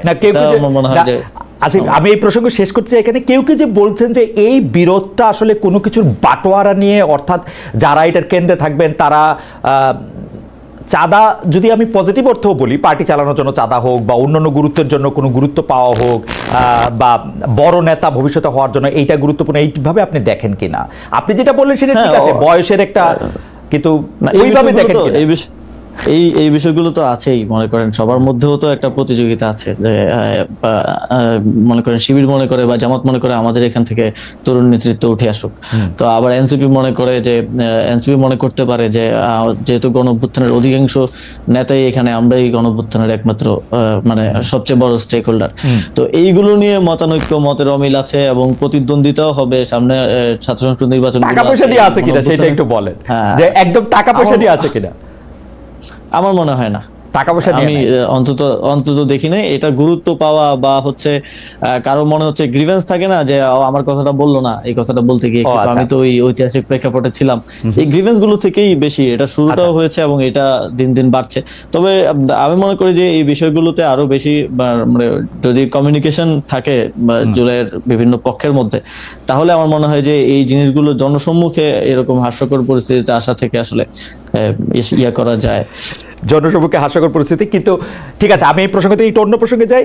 অনেক সময় আপনার এবং জনাব মাহফুজ আলমের নিরপেক্ষতা নিয়ে প্রশ্ন ওঠে, কারণ আপনারা যেহেতু জুলাই আন্দোলনের সামনের দিককার মুখ এবং আপনাদের বাকি বন্ধুরা যেহেতু বাকি সহযোদ্ধারা, আমি এভাবে যদি বলি, বাকি সহযোদ্ধারা যেহেতু এখন একটি রাজনৈতিক দল করেছেন, আপনারা সেখানে যাবেন কবে, কেন যাচ্ছেন না, আসলে যাবেন কিনা, সেগুলো নিয়ে নানা রকম প্রশ্ন ওঠে। আমি সেইখান থেকে আসলে সরাসরি এই প্রশ্ন করতে চাই যে আপনার মানে মাহফুজ আলমের উত্তর তো মাহফুজ আলম, জনাব মাহফুজ আলমের সাথে দেখা হলে নিশ্চয়ই তিনি দিবেন, কিন্তু আপনার কাছে প্রশ্ন যে আপনি রাজনীতিতে কবে যাবেন, পদত্যাগ করবেন কিনা, সরকারে থাকবেন কিনা, সে ব্যাপারে সিদ্ধান্ত নিয়েছেন কিনা। অনেকেই বলে থাকেন যে আপনি হয়তো রাজনীতি করবেন, ভোটও করবেন, কিন্তু যতদিন পারা যাচ্ছে ততদিন আপনি আপনার সরকারি বাসভবনে বা সরকারি পদে থাকতে চান। মানে আপনি আমার খুবই প্রিয়, সেই জন্য বলি যে অনেকে বলে থাকে যে আপনি পতাকাবাহী গাড়িতে আরো কিছুদিন চড়বেন, তারপরে ইলেকশন যখন এগিয়ে আসবে তখন আপনি গিয়ে মানে দেখেন খালেদ ভাই, পতাকাবাহী গাড়ি বা এই বিষয়গুলো মানে এটা আমরা কখনো চাইও নাই বা এটার প্রতি আমাদের ওই রকম কোনো মোহ নাই। আমার দিক থেকে বিষয়টা হচ্ছে কিছু দায়িত্ব নিয়ে তো আমি এখানে আসছি এবং কিছু দায়িত্ব গণঅভ্যুত্থানের সময়, সেই সময়টাতে যখন সমন্বয়করা আমাদেরকে সিলেক্ট করে তখন থেকেই দেয়া যে এই সরকারকে জুলাই গণঅভ্যুত্থানের পক্ষে রাখা, পক্ষের ডিসিশনগুলো নেওয়ার ক্ষেত্রে প্রভাবিত করা এবং ভয়েসটা যাতে থাকে সেই জিনিসটা নিশ্চিত করার জন্য সরকারে আসা। তারপরেও যদিও অনেক অন্যান্য মিনিস্ট্রির দায়িত্ব আসছে, ফর্মাল দায়িত্ব আসছে, তো সেই জায়গা থেকে আমি মনে করি যে এখনো আমাদের কিছু কাজ বাকি আছে। একটা বড় মাইলফলক হচ্ছে এই যে ঘোষণাপত্রটা আমরা করতে পারলাম, জুলাই ঘোষণাপত্রটা দেওয়া সম্ভব হলো। এখনো জুলাই সনদ বাকি আছে। জুলাই সনদের বাস্তবায়ন প্রক্রিয়া কি হবে এটা নিয়ে বিভিন্ন ধরনের মতানৈক্য। আমাদের যে ঐকমত্য কমিশনের 1 মাস মেয়াদ বৃদ্ধি করা হয়েছে। তারপরে সংস্কার কমিশন, যে সংস্কারের আমার লোকাল গভর্নমেন্টের সংস্কার কমিশন ছিল, যে সংস্কারের রিপোর্টগুলো দিয়েছে সেগুলোর একটা বাস্তবায়নের বিষয় আছে। এবং আমি মনে করি যে যেই দায়িত্ব নিয়ে এবং যাদের ম্যান্ডেট নিয়ে আমি এখানে এসেছি সেই অনেকগুলো দায়িত্বই আমাদের পালন করা বাকি রয়ে গেছে। তো সেই জায়গা থেকে যতটুকু সম্ভব সেই দায়িত্বগুলো শেষ করতে চাই, কারণ এটা একটা ঐতিহাসিক দায় হিসেবেও থেকে যাবে যদি আমি সেটা শেষ করে যেতে না পারি আমার জায়গা থেকে। তো সেটার জন্য আমরা আমাদের জায়গা থেকে কাজ করছি। তবে আমি নিজেও ব্যক্তিগতভাবে এটা মনে করি, এটা আমি আগেও বলেছি যখন বিভিন্ন সময় কথা উঠেছে, যে রাজনীতিতে সরাসরি জড়িত কারো সরকারে থাকা উচিত না, যদিও এরকম কয়েকজনই আছেন। এবং আমরা মনে করি যে নির্বাচনকালীন সরকারে, স্পেসিফিকলি নির্বাচনকালীন সরকারে শুধু নির্বাচন করব কি করব না সেটার জন্য না, যদি আমি নির্বাচন নাও করি তাহলেও নির্বাচনকালীন সরকারে আমার থাকা উচিত না, যেহেতু এটা নিয়ে কনসার্ন আছে। এবং আমাদের গণতান্ত্রিক রূপান্তরের একটা মানে আমাদের জুলাই গণঅভ্যুত্থানে যদি 3টা ম্যান্ডেট আমি ধরি, যে বিচার, সংস্কার এবং গণতান্ত্রিক রূপান্তর, তো গণতান্ত্রিক রূপান্তরের যেই দায়িত্ব আছে এবং সেখানে কনফ্লিক্ট অফ ইন্টারেস্ট এড়িয়ে চলার যে বিষয় আছে, সেখান থেকে আমি মনে করি যে রাজনীতিতে যুক্ত হওয়ার ইচ্ছা আছে এরকম কারোই নির্বাচনকালীন সরকারে থাকা উচিত না, তফসিলের আগেই তাদের। আসলে এটা আমি, মাহফুজ আলম, আরো যদি কেউ থাকেন সরকারে, আরো যারা আছেন সবারই নির্বাচনকালীন সরকারে থাকা উচিত না, কারণ আমাদের মাননীয় প্রধান উপদেষ্টা বারবারই বলছেন যে আমরা একটা বেস্ট ইলেকশন আসলে জাতিকে উপহার দিতে চাই। তো সেই জায়গায় কোনো কোশ্চেন এবং কনফ্লিক্ট অফ ইন্টারেস্টের জায়গায় যাতে না থাকে, এটা নিশ্চিত করাটা আমি নিজের দায়িত্ব বলেও মনে করি। ওকে, তাহলে এখানে আবার 2টা প্রশ্ন আছে। তার আগে শুধু এই লাইনে জেনে নিতে যে আপনি বলতেছেন যার রাজনীতি করার ইচ্ছা আছে বা যে রাজনীতি থাকবেন তিনি নির্বাচন করুক আর না করুক, নির্বাচনকালীন সরকারে থাকা উচিত। আপনার কি রাজনীতি করার ইচ্ছা আছে? অর্থাৎ আমি বলতে চাইতেছি যে আপনি কি নির্বাচনকালীন সরকারে থাকছেন কি থাকছেন না? আমি তো ভাই 2018 সাল থেকে রাজনীতির সাথে যুক্ত। আমি তো অলরেডি রাজনীতিতে এবং আমি নির্বাচনকালীন সরকারে থাকছি না। অবশ্যই নির্বাচনকালীন সরকার আপনি থাকছেন না। এখানে একটু আপনার কথা ধরে একটু বলি যে আপনি জুলাই ঘোষণাপত্রের কথা বলছিলেন, আপনি সংস্কার কমিশনগুলি, জাতীয় ঐক্যমত্য কমিশন নিয়ে আপনি বলছিলেন, কিন্তু অ্যাপারেন্টলি জুলাই ঘোষণাপত্র আপনারা যেটা দিলেন, যেটা দেওয়ার কথা সরকার যেটা দিল, সেটা নিয়ে আপনার বন্ধুরাই অর্থাৎ এনসিপি এটা নিয়ে আসলে খুব খুশি না, জামায়াতে ইসলামীও এটাতে আসলে তার ইয়ে প্রকাশ করেছে, অন্যান্য রাজনীতিগুলো অ্যাপারেন্টলি বিএনপি শুধু এটাকে পছন্দ করেছে। অনেকে এইটাও বলছেন যে বিএনপির ডিকটেশনে এই জুলাই ঘোষণাপত্র তৈরি হয়েছে। আমি যদি বিটিভির ফ্রেমিংয়ের কথা বলি, বিটিভির ফ্রেমিংয়েও বারবার ডক্টর ইউনূসের সাথে সবচেয়ে প্রমিনেন্ট করে মির্জা ফখরুল ইসলাম আলমগীর অর্থাৎ যিনি বিএনপির নেতা হিসেবে সেখানে গিয়েছেন তাকে দেখানো হচ্ছিল। এটার কারণ কি? ডক্টর মোহাম্মদ ইউনূস কি অনেকটা বিএনপির দিকে ঝুঁকে পড়েছেন, এরকম মনে হয় আপনার? এই রাজনৈতিক বিষয় বোধহয় আমার মন্তব্য করাটা ঠিক হবে না, তবে আমি যতদূর জানি জুলাই যে ঘোষণাপত্রটা হয়েছে সেই ঘোষণাপত্রটা মেইনলি গত 6-7 মাস ধরে এটা নিয়ে কনসালটেশন চলছে। অনেকগুলো দলই তাদের প্রস্তাবনা দিয়েছে, কিন্তু প্রস্তাবনা নিয়ে অনেক দলের সাথেই হয়তো ফিডব্যাক বা পরবর্তী আলোচনা হয় নাই, ফলো আপটা হয় নাই। বাট প্রধান 3 দলের সাথে আলোচনা হয়েছে বলে আমি জানি, বিএনপি, জামাত এবং এনসিপির সাথে। উপদেষ্টা পরিষদের কয়েকজন সদস্য ওনাদের সাথে বসেছেন, আলোচনা করেছেন এবং ব্রডলি একটা ঐকমত্যে এসে এই পেপারটা দেওয়া হয়েছে। তবে মানে আমি যদি বলি যে রাজনৈতিক দলগুলোকে একটা সিঙ্গেল সেন্টেন্স যদি লিখতে বলি, সবাই তো ভিন্ন ভিন্ন লিখবে, তো এত বড় একটা পেপার তো 100% ঐকমত্যের ভিত্তিতে আসা সম্ভব না। যতদূর আমি জানি যে 10-15% ঐকমত্য ছিল না, যেটা পরবর্তীতে সরকার সেগুলোর বিষয়ে সিদ্ধান্ত নিয়েছে। তবে মনে করেন 5ই আগস্ট 2024 সালের 5ই আগস্ট যদি আমরা একটা ঘোষণাপত্র বা প্রোক্লেমেশন দেওয়ার মতো বাস্তবতায় থাকতাম বা দিতে পারতাম, সেটার ক্ষেত্রে তো আমাদের কারোর সাথে কথা বলা প্রয়োজন হতো না। কিন্তু যেহেতু পরবর্তীতে সিদ্ধান্ত হয়েছে, সরকার দায়িত্ব নিয়েছে যে রাজনৈতিক দলগুলোর সাথে ঐকমত্যের ভিত্তিতে এটা দেওয়া হবে এবং এটার সাংবিধানিক স্বীকৃতি, পরবর্তী নির্বাচিত সরকারের স্বীকৃতির একটা ব্যাপারও আছে। তো সেই জায়গা থেকে ওই ঐকমত্যটা প্রয়োজন হয়েছে এবং সেখানে আমি মনে করি যে সেখানে ছাত্রদের পক্ষ থেকেও কিছু কম্প্রোমাইজ করতে হয়েছে, বিএনপির পক্ষ থেকেও কিছু ছাড় দিতে হয়েছে। সবার ছাড় দেওয়ার জায়গা থেকে একটা মোটামুটি অ্যাগ্রিড ডকুমেন্টে শেষ পর্যন্ত আসা হয়েছে। তবে আমি মনে করি যে ইয়ার ক্ষেত্রে জুলাই গণঅভ্যুত্থানের রাষ্ট্রীয় এবং সাংবিধানিক স্বীকৃতি পাওয়াটা একটা বড় বিষয় এবং এই ঘোষণাপত্রটি অপরিহার্য ছিল এবং এইটা এর বিষয়ে অনেকের অনেক দ্বিমত থাকতে পারে, তবে এটা যে অপরিহার্য ছিল এই বিষয়ে কারোর আসলে কোনো দ্বিমত থাকার কথা না। ওকে, জুলাই ঘোষণাপত্র বা রাজনীতি নিয়ে আমরা একটু আবার পরে যদি সুযোগ হয় তাহলে আপনার সাথে কথা বলবো। একটু আপনার উপদেষ্টা বা মন্ত্রী হিসাবে আপনার দায়িত্ব পালনকালীন সময়কার কথা বলি। প্রথম মানে কিছু অভিযোগও বলি না আসিফ, যেমন ধরেন মন্ত্রী হিসাবে, মানে আসলে উপদেষ্টা তো মন্ত্রীর পদমর্যাদা সমান, আপনি যেসব সরকারি নিরাপত্তা থাকে তার সবই আপনি পাচ্ছেন, তারপরও আপনি আগ্নেয়াস্ত্রের লাইসেন্স নিয়েছেন, সেটি মানে ঠিকই আছে, সরকারি পদবীর যোগ্যতা বলে তাই আপনি নিয়েছেন, কিন্তু মন্ত্রীর যে নিরাপত্তা ব্যবস্থা তার সেই সময় আপনি ভরসা রাখতে পারেননি, ভুলে আপনি রাখতে পারেননি বলেই তো আপনি আগ্নেয়াস্ত্রের লাইসেন্স নিয়েছেন, তো সেইটা আবার ভুল করে ম্যাগাজিন বিদেশে নিয়ে গেছেন। আমার প্রশ্ন সেখানেও না, আমার প্রশ্ন হচ্ছে আপনি একটা ফেসবুক পোস্টে এরকম দিয়েছিলেন যে রাষ্ট্রীয় গুরুত্বপূর্ণ তথ্য বা ভিডিও বিদেশে কেন সাংবাদিকদের কাছে গেল বা সাংবাদিকদের কাছে গেলে এটা নিয়ে আপনি প্রশ্ন তুলেছেন।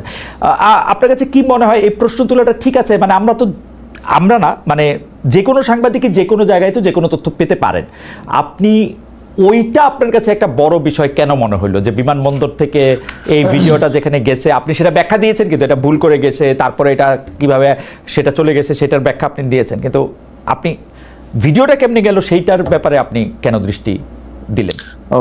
প্রথমত কারেকশন হচ্ছে ওই ইয়াটা ম্যাগাজিন বিদেশে যায়নি, বাংলাদেশের না, আমি বিদেশে যাইছি এটা বলি নাই, বাংলাদেশে এয়ারপোর্টে ধরা পড়ছে, ঠিক আছে, হ্যাঁ সেটা স্ক্যানিং এসেছে। তো এটা আসলে ওই সেদিন আমি একদম ভোরে আমার নিজের ব্যাগ তো নিজেরই গুছাতে হয়, তো গুছাতে হচ্ছিল যে কারণে আমি ইয়াটা পিস্তলটা বাইরে রাখলেও ম্যাগাজিনটা আসলে রাখতে ভুলে গেছিলাম বাইরে, তো সেটা চলে গিয়েছিল ভুলবশত। এটা আনইনটেনশনাল ছিল, কারণ ম্যাগাজিন দিয়ে আমি আসলে কি অ্যাচিভ করব, বাট এটা একটা ভুল তো অবশ্যই ছিল। তবে দেখেন খালেদ ভাই, যে আমাদের এয়ারপোর্ট তো একটা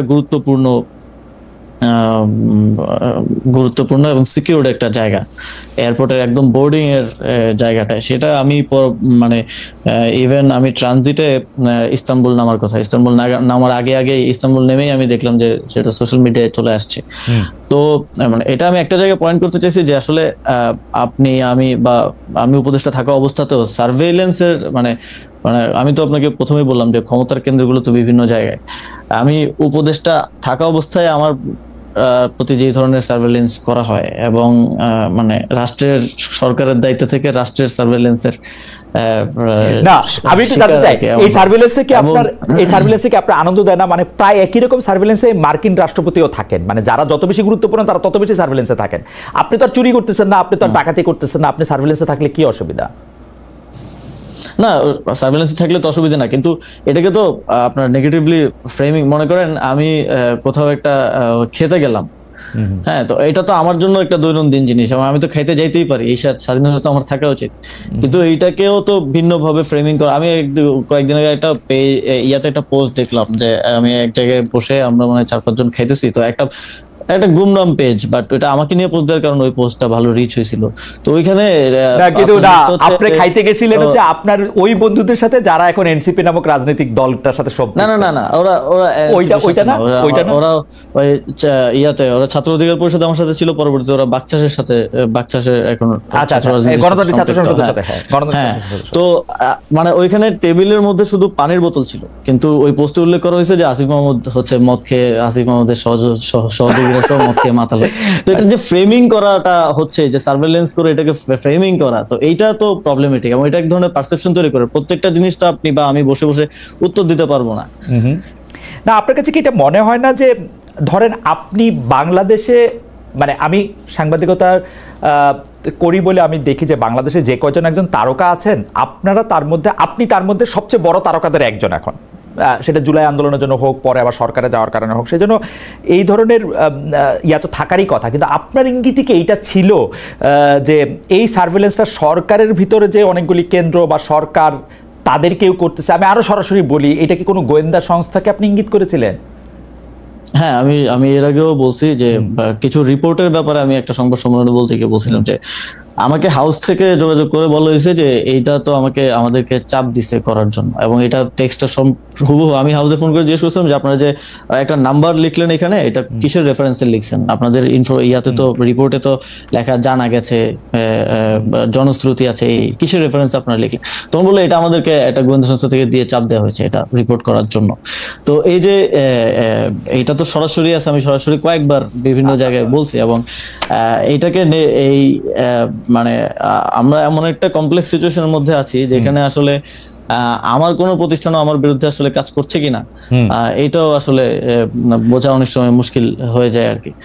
খুবই ইন্টারেস্টিং। তবে আমি আপনাকে একটা তথ্য হিসেবে একটা জিনিস জানায় রাখি, সরকারের ভিতরকার অঙ্গগুলি আসলে এভাবেই কাজ করে। মানে আমি আপনাকে দায়িত্ব নিয়ে বলতে পারি, সরকারের অনেক বিগত সরকারের অনেক মন্ত্রীর বিরুদ্ধে যেসব রিপোর্ট হয়েছে তার অনেকগুলি আবার গোয়েন্দা সংস্থাও দিয়েছে। আবার এইটা কিন্তু সব সরকারের সময় করা হয়। যেমন ধরেন নাইকো দুর্নীতির সঙ্গে বিএনপির জ্বালানি প্রতিমন্ত্রী যে সম্পৃক্ত ছিলেন সেটা গোয়েন্দা সংস্থার সরবরাহ করার রিপোর্ট। এরকম নানাভাবে এটা একটার মধ্যে থেকে একটা এরকম হইতে থাকে। এটা চেক এন্ড ব্যালেন্সের জন্য সরকার প্রধান হিসেবে করে, কিন্তু সেটা নিয়ন্ত্রণ রাখার জন্য জাতীয় স্বার্থের বিষয় হলে কোনো সমস্যা নেই। আমি মনে করেন কোথাও জাতীয় স্বার্থে ভঙ্গ করার জন্য কোনো বিদেশি কারোর সাথে মিটিং করতেছি, গোপন বৈঠক করতেছি, সেটা আপনি ফাঁস করেন, সমস্যা নেই। কিন্তু আপনি আমার একেবারেই ব্যক্তিগত বিষয় যেটাকে আপনি নেগেটিভলি ফ্রেমিং করার জন্য করছেন, এটা তো নীতি বহির্ভূত হয়। অবশ্যই নীতি বহির্ভূত হয়। এবং আপনি সন্দেহ করছেন যে সরকারের ভিতরের যে অংশটুকু মানে হ্যারি পটারের ভাষায় বলতে হয়, যাদের নাম আমরা নিতে পারতেছি না প্রমাণের অভাবে, সেরকম কাউরেই আপনি সন্দেহ করতেছে, মানে ধরেন সামরিক গোয়েন্দা বাহিনী বা ওরকম কোনো কিছু, নাকি আপনাকে ফ্রেমিং? অনেকেই আছে আসলে 5 আগস্টের পরে, আপনি একটু আগেও যেটা বললেন যে অনেকেই স্বার্থের জন্য, যারা জুলাই গণঅভ্যুত্থানে আমাদের সাথে ছিল তারাও হয়তো আমাদের বা আমার সাথে নাই। আবার এনসিপির তো মনে করেন যে আমাদের অন্যান্য সহযোদ্ধারা যে রাজনৈতিক দলে আছে তাদের তো ওনারা তো ইউনাইটেড আছেন এক জায়গায়, তো কেউ একজন বিপদে পড়লে বাকিরা হয়তো বাঁচাতে পারেন। তো আমরা তো সরকারে যারা আছি তারা তো ওই দেখা যায় যে যারা সাবেক সহযোদ্ধা তারাও আমাদেরকে বক্তব্যে গালিগালাজ করছেন যে সরকার এই কাজটা করতে পারতেছে না, ওইটা করতে পারতেছে না। পরিষ্কার আমরা তো এক ধরনের একা, আমাদের তো কোনো বন্ধু নেই। পরিষ্কার। আমি এই জিনিসটা খেয়াল করলাম, জনাব মাহফুজ আলম কয়েকদিন আগে একটা স্ট্যাটাস দিয়েছিলেন, ফেসবুক স্ট্যাটাস, সেখানেও তিনি প্রায় একই ধরনের কথা বলছিলেন যে আসলে মানে নতুন রাজনৈতিক দলকে তিনি ইঙ্গিত করেছিলেন, এই নানা ধরনের দুর্নীতির প্রসঙ্গ তিনি ইঙ্গিত করেছিলেন। আপনারা কি সত্যি মানে এরকম সরকারের মধ্যে থেকে যদি এরকম ভালনারেবল থাকেন, তাহলে তো আপনাদের আসলে মানে আমরা যারা আপনাদেরকে সমর্থন দিয়েছিলাম তাদের কি কিছু করার আছে এই ব্যাপারে? মানে এটা কি হতে পারে সেটা আমার একটা জানার ইচ্ছা, যদি আপনাদেরকে আসলেই ফ্রেম করা হয়, আসলেই যদি আপনারা এটার মধ্যে থাকেন।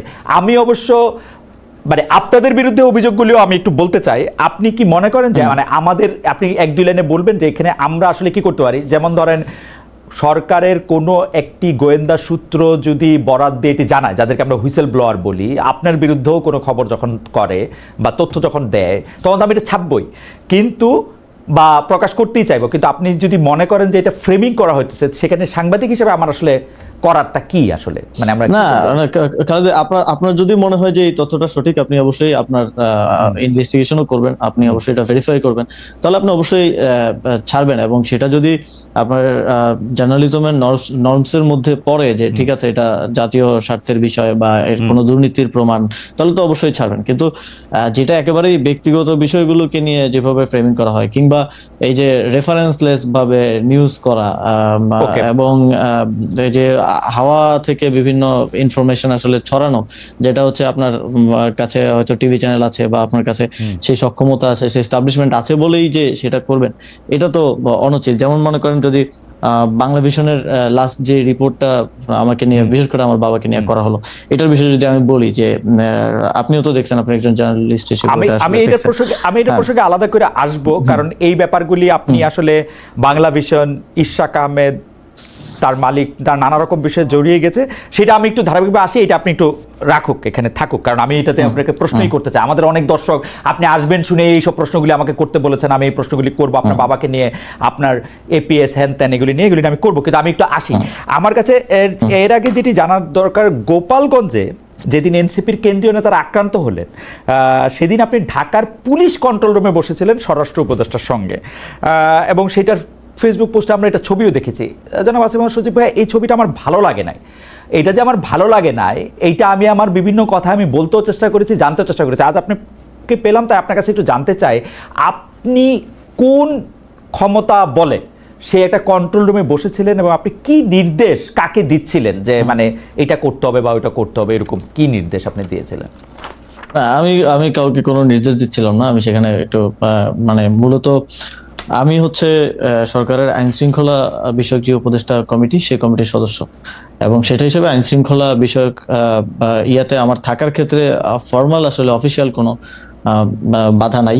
এবং সেখানে ওই সময়টা তো খুব ক্রাইসিস সিচুয়েশন যাচ্ছিল, সেখানে যে কোনো ধরনের দুর্ঘটনা ঘটতে পারতো। তো সেই জায়গা থেকে সরকারের আইন শৃঙ্খলা, আমি একটু করে শুনে আসি, সরকারের আইন শৃঙ্খলা বিষয়ক কমিটিতে আর কে আছে? মানে স্বরাষ্ট্র উপদেষ্টা, আপনি, আর কোন উপদেষ্টা কে আছেন?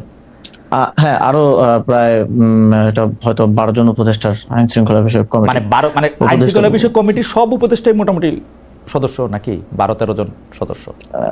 না, সব উপদেষ্টা না, 12 জন সদস্য বোধহয়। এবং তারা এরকম কন্ট্রোল রুমে গিয়ে থাকতে পারেন, মানে আইনে বাধা নাই?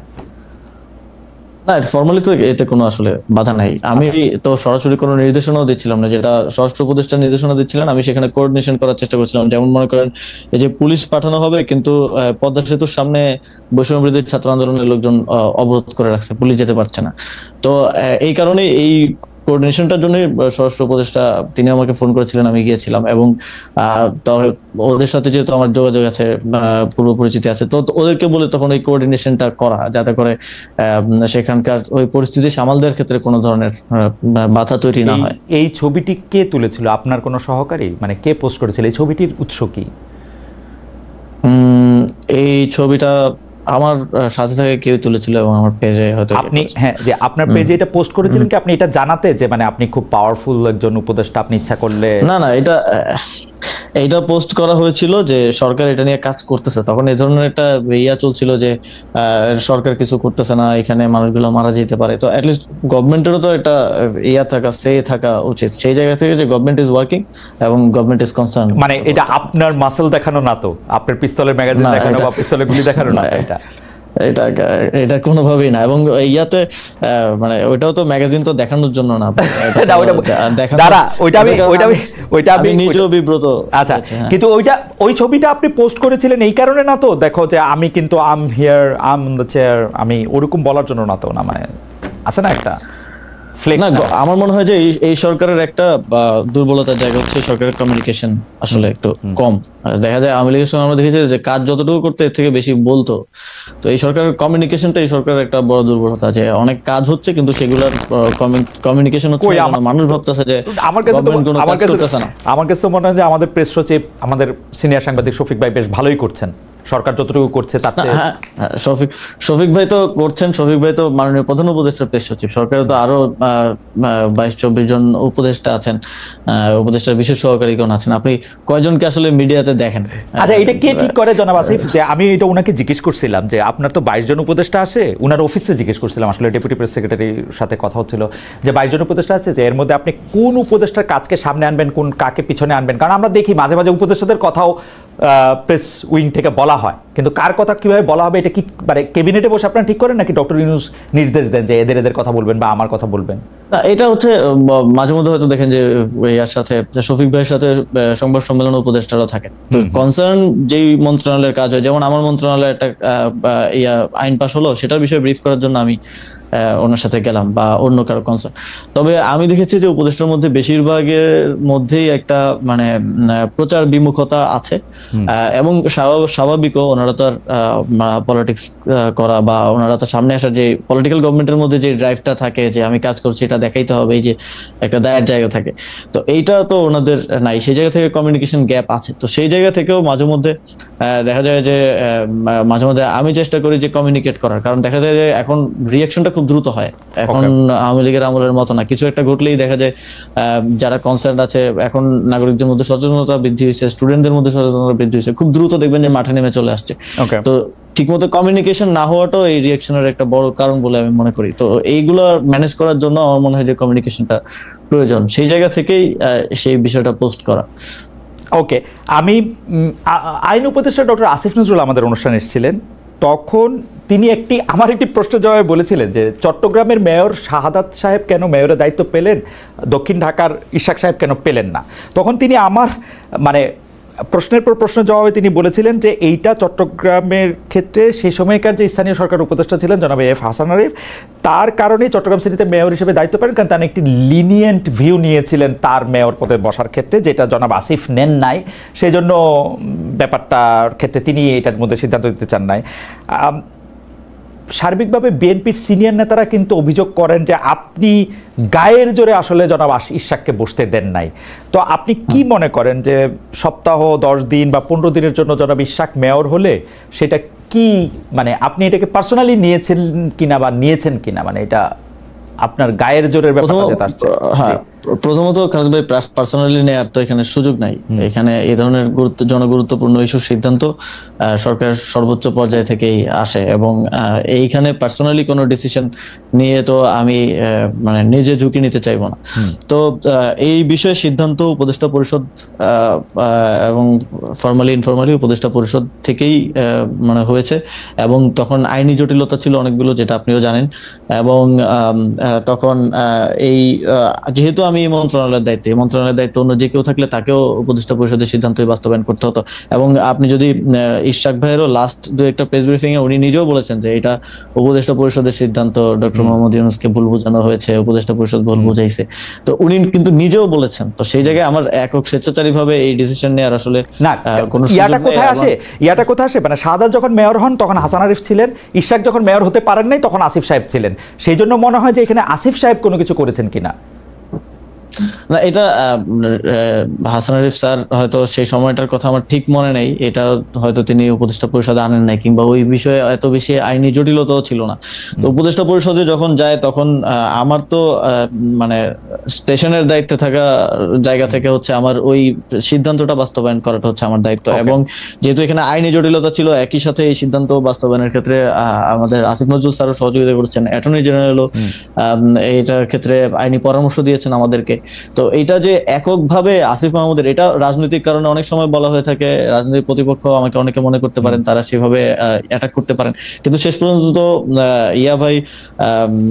ইশাক ভাই নিজেও বলেছেন যে এটা উপদেষ্টা পরিষদে আসলে সিদ্ধান্ত। আমারও মনে হয় যে এটা উপদেষ্টা পরিষদেরই সিদ্ধান্ত, কিন্তু এখানে আবার একটা কথা আসে যে উত্তর ঢাকায় আপনি প্রশাসক নিয়োগ দিয়েছেন সম্পূর্ণ আপনার একক সিদ্ধান্তে। জনাব এজাজ সাহেবের আগে পিছে যাই এইটা নিয়ে কি আপনি একটু বলবেন? ইদানিং আবার শুনতেছি যে এজাজ সাহেব আপনার এবং সৈয়দা রেজানা হাসান যিনি আরেকজন উপদেষ্টা তাদের দুইজনের একক পছন্দ, তাদের আপনি একটু ভাই ও এজাজ ভাইয়ের নিয়োগটাও কিন্তু উপদেষ্টা পরিষদের সিদ্ধান্ত। এটা কোনো মানে এটা তো ফর্মাল এজেন্ডা উত্থাপন হয় নাই, কিন্তু উপদেষ্টা পরিষদের বিবিধে এই বিষয়ে আলোচনা হয়েছে। এবং ওই দিন আমি কোনো একটা কারণে আমি হয়তো সফরে ছিলাম, আমি উপদেষ্টা পরিষদের ওই বৈঠকে ছিলাম না। ইভেন ওই উপদেষ্টা পরিষদের বৈঠকে আমি নিজে ছিলাম না। তো সেই উপদেষ্টা পরিষদের সিদ্ধান্ত হয়েছে, আমাকে সিদ্ধান্ত জানানো হয়েছে, আমি সেটা বাস্তবায়ন করেছি। তো এখন এটা তো পারসেপশন, ওই যে বললাম যে রাজনৈতিক কারণে পারসেপশন তৈরি করা হয় যে একক সিদ্ধান্ত এত বড় জায়গায় আসলে নেওয়ার সুযোগ নেই। যদি একক সিদ্ধান্ত নেওয়ার সুযোগ থাকতো আমি লোকাল গভর্নমেন্ট ইলেকশন দিয়ে দিতাম, আরো অনেক কিছু। আপনার কাছে কি মনে হয় না ডক্টর মোহাম্মদ ইউনূস যদি তার কোনো একটা বক্তব্যে বা কোনো জায়গায় কোনো কিছুতে যদি এটা পরিষ্কার করতেন যেটা উপদেষ্টা পরিষদের সিদ্ধান্ত, তাহলে আপনার উপর এতগুলি জিনিস আসতো না? এবং ডক্টর মোহাম্মদ ইউনূস ইচ্ছা করে বা ডক্টর মোহাম্মদ ইউনূসের অন্যান্য উপদেষ্টা পরিষদ ইচ্ছা করে এটা জনাব আসিফের উপরে আনতেছেন, এরকম আপনার মনে হয়? এখানে হয়তো সরকার থেকে আরো ভালো কমিউনিকেশন করার সুযোগ ছিল। এটা উনি নিজে না বলেও উনার প্রেস সচিবকে দিয়ে ওটা বলাতে পারতেন। আমি কিন্তু এটা এখন পর্যন্ত মানে আপনি ঠিকই বলেছেন, ইশাক সাহেব বলেছেন যে এটা উপদেষ্টা পরিষদের সিদ্ধান্ত, কিন্তু উপদেষ্টা পরিষদের কারো মুখে বা এর কাছে কিন্তু শুনে আমার মানে প্রফেসর আসিফ নজরুল আমার উপর্যুপরি প্রশ্নের জবাবে তিনি বলেছেন যে তখন হাসান আরিফ এটা খেয়াল করেন নাই, এবারে আসিফ সাহেব সেটা খেয়াল করেছেন। স্পষ্ট আমি সত্যি মানে সামারি করলে এরকমই দাঁড়ায় কথাটা। তো আমার কাছে মনে হয়েছে যে আমি জনাব হাসান আরিফকে অনেকদিন ধরে চিনি, আমার কাছে মনে হয়েছে যে যেটি জনাব হাসান আরিফের কাছে মনে হইলো যে না আইনি বিষয়ে এটি চলতে পারে, সেটি জনাব আসিফের যখন মনে না হইলো, তার মানে উনি ব্যক্তিগতভাবে ব্যাপারটা নিলেন। এটাকে আপনার মনে হয় এটা পরিষ্কার করা দরকার ছিল সরকারের? হ্যাঁ, সরকারের পক্ষ থেকে আরো বেটার কমিউনিকেশন হতে পারতো, যেটা হয় নাই আনফরচুনেটলি। তবে এখানে আসলে ব্যক্তিগতভাবে আমি যেটা বারবার বলছি যে ব্যক্তিগতভাবে সিদ্ধান্ত নেওয়ার কোনো সুযোগই নেই। এত বড় গুরুত্বপূর্ণ বিষয়, যেই বিষয় নিয়ে যমুনার সামনে মানে যমুনা পর্যন্ত ব্লকেড হয়ে গেল, অবরোধ হয়ে গেল, এরকম বিষয় নিয়ে আমি আসিফ মাহমুদ একা সিদ্ধান্ত নিয়ে নিব, এটা আসলে মানে এটা আমি মনে করি না যে কোনো সচেতন মানুষ এটা বিশ্বাস করবে। ইভেন যেহেতু মানে ইশাক ভাইও বলছে এটা খুব ক্লিয়ার যে এটা উপদেষ্টা পরিষদের সিদ্ধান্ত ছিল, এবং এজাজ ভাইয়ের নিয়োগটাও উপদেষ্টা পরিষদের সিদ্ধান্ত ছিল, এবং ওই দিন উপদেষ্টা পরিষদের ওই বৈঠকে পর্যন্ত আমি উপস্থিত ছিলাম না। আমার কাছে যেহেতু আমি স্টেশনের দায়িত্বে আছি, সেই জায়গা থেকে আমার হচ্ছে সিদ্ধান্তগুলো বাস্তবায়ন করতে হয়। আমার এখানে একটা রাজনৈতিক অ্যাঙ্গেল দেওয়ার চেষ্টা করা হয়, রাজনৈতিক বিভিন্ন ব্যাপার এখানে আছে। অ্যাবসলিউটলি। এবং বাংলা ভাষায় এই প্রবাদটাকে আমরা বলি যে পরের ঘাড়ে বন্দুক রেখে পাখি শিকার করা। এখানে আমরা আমরা আমরা একটু আপনার কাছে আসি, সেইটা হচ্ছে যে সম্প্রতি মুরাদনগরে মানে ইনসিডেন্টালি আমি জনাব আসিফ মাহমুদ সজীব ভাই আপনার কাছ থেকে আরেকটু বেশি সময় আমি একটু চেয়ে নিচ্ছি, যে কারণ আমরা একটু আরো কিছু প্রশ্ন আপনার মধ্যে। সম্প্রতি মুরাদনগর ইনসিডেন্টালি মুরাদনগর আমারও উপজেলা, মানে আমার পিতামহ সেই উপজেলা থেকে এসছেন, আমার বাবা দাদা যাদেরকে বলে আর কি। তো আমারও কিছু খবর পাওয়ার কিছু নিজস্ব সোর্স আছে, তো সেই জন্য আমি দায়িত্ব নিয়ে বলছি যে এইটা আসলে সরকারের সাপ্লাই করা কোনো সোর্স না। তো সেই জন্য আমি বলতেছি যে এই কথা তো ঠিক যে একই পরিবারের তিনজনের হত্যা, চাঁদাবাজি, সালিশ বাণিজ্য, যেমন নানা অভিযোগ ইউপি চেয়ারম্যান শিমুল বিল্লালের বিরুদ্ধে আসে। মানে মানে সারা দেশে আওয়ামী লীগের রাজনীতিতে জড়িত চেয়ারম্যান কেউ পলাতক, কেউ জেলখানায়, অনেককে চেয়ারম্যান থেকে বহিষ্কার করা হয়েছে, কিন্তু শিমুল বিল্লাল কিভাবে টিকে গেলেন? এখন এই কথা এই কারণে আসছে যে সরি শিমুল সাহেবের যে এইটা আসছে এরকম, সেইটার জন্য আপনার বাবা তাকে শেল্টার দিচ্ছেন, এবং আপনার বাবা তাকে শেল্টার দিচ্ছেন যে ক্ষমতা খাটিয়ে, সেই ক্ষমতার নাম হচ্ছে আসিফ মোহাম্মদ সজীব ভূঁইয়া। আপনি কি একটু বলবেন যে এই একটা নৃশংস অপরাধ, আমি বাংলা ভিশনের যে কি দেখানো হয়েছে সেখান থেকে আলাদা করে আমি যতটুকু জিনিস সম্পর্কে শিওর হতে পেরেছি শুধু ততটুকু জিনিসই আপনাকে বললাম, যে তিনজন, তার হত্যা, চাঁদাবাজি, সালিশ বাণিজ্য, ইউপি চেয়ারম্যান, সে আওয়ামী লীগ আমলে ছিল, সবটা মিলে যদি আপনি এটা বলতেন যে আপনার বাবা তাকে সেটা দিচ্ছেন কিনা, এবং আপনি আপনার পলিটিক্যাল গেইনকে সামনে রেখে আপনার বাবা বিএনপির এগেনস্টে আওয়ামী লীগের লোকজনকে দিয়ে একটা পলিটিক্যাল একটা জায়গা তৈরি করতে চাচ্ছেন কিনা? আচ্ছা, প্রথমত হচ্ছে এই যে আমরা এই সরকার দায়িত্বে আসার পরে, তখন হাসান আরিফ স্যার দায়িত্বে ছিলেন স্থানীয় সরকার বিভাগে, তখন পৌরসভা, জেলা পরিষদ, উপজেলা পরিষদ, সিটি কর্পোরেশন, এই সবগুলো হচ্ছে ভেঙে দেওয়া হয়েছিল অধ্যাদেশ জারি করে এবং পরবর্তীতে পরিপত্র জারি করে। কিন্তু ইউনিয়ন পরিষদ ভাঙা হয় নাই। ইউনিয়ন পরিষদ ভাঙা হয় নাই এই বিবেচনায় যে এতগুলো ইউনিয়ন পরিষদে পরিচালনার মতো যথেষ্ট পর্যাপ্ত মানে প্রশাসক দেওয়ার মতো পর্যাপ্ত অফিসার আমাদের আসলে ফিল্ড পর্যায়ে নাই, সেই কারণে ইউনিয়ন পরিষদ ভাঙা হয় নাই। এবং ইউনিয়ন পরিষদের ক্ষেত্রে যারা পলাতক ছিল, যেহেতু ভাঙা হয় নাই, অধ্যাদেশ পরিবর্তন হয় নাই, সেহেতু যে কাউকে যে কোনো সময় বের করে দেওয়ার সুযোগ নাই। যারা পলাতক ছিল তাদের ক্ষেত্রে স্পষ্ট উল্লেখ আছে 60 দিন স্টেশনে উপস্থিত না থাকলে তাকে বরখাস্ত করা যাবে। সেই প্রক্রিয়ায় অনেককে বরখাস্ত করা হয়েছিল। কিন্তু শিমুল বিল্লালের ঘটনা আমি পরবর্তীতে খোঁজ নিয়ে যতটুকু জেনেছি, তিনি স্বতন্ত্র প্রার্থী হিসেবে ইলেকশন করেছেন এবং তিনি 5 আগস্টের পরে পলাতক ছিলেন না একদিনের জন্য, তিনি স্টেশনেই ছিলেন।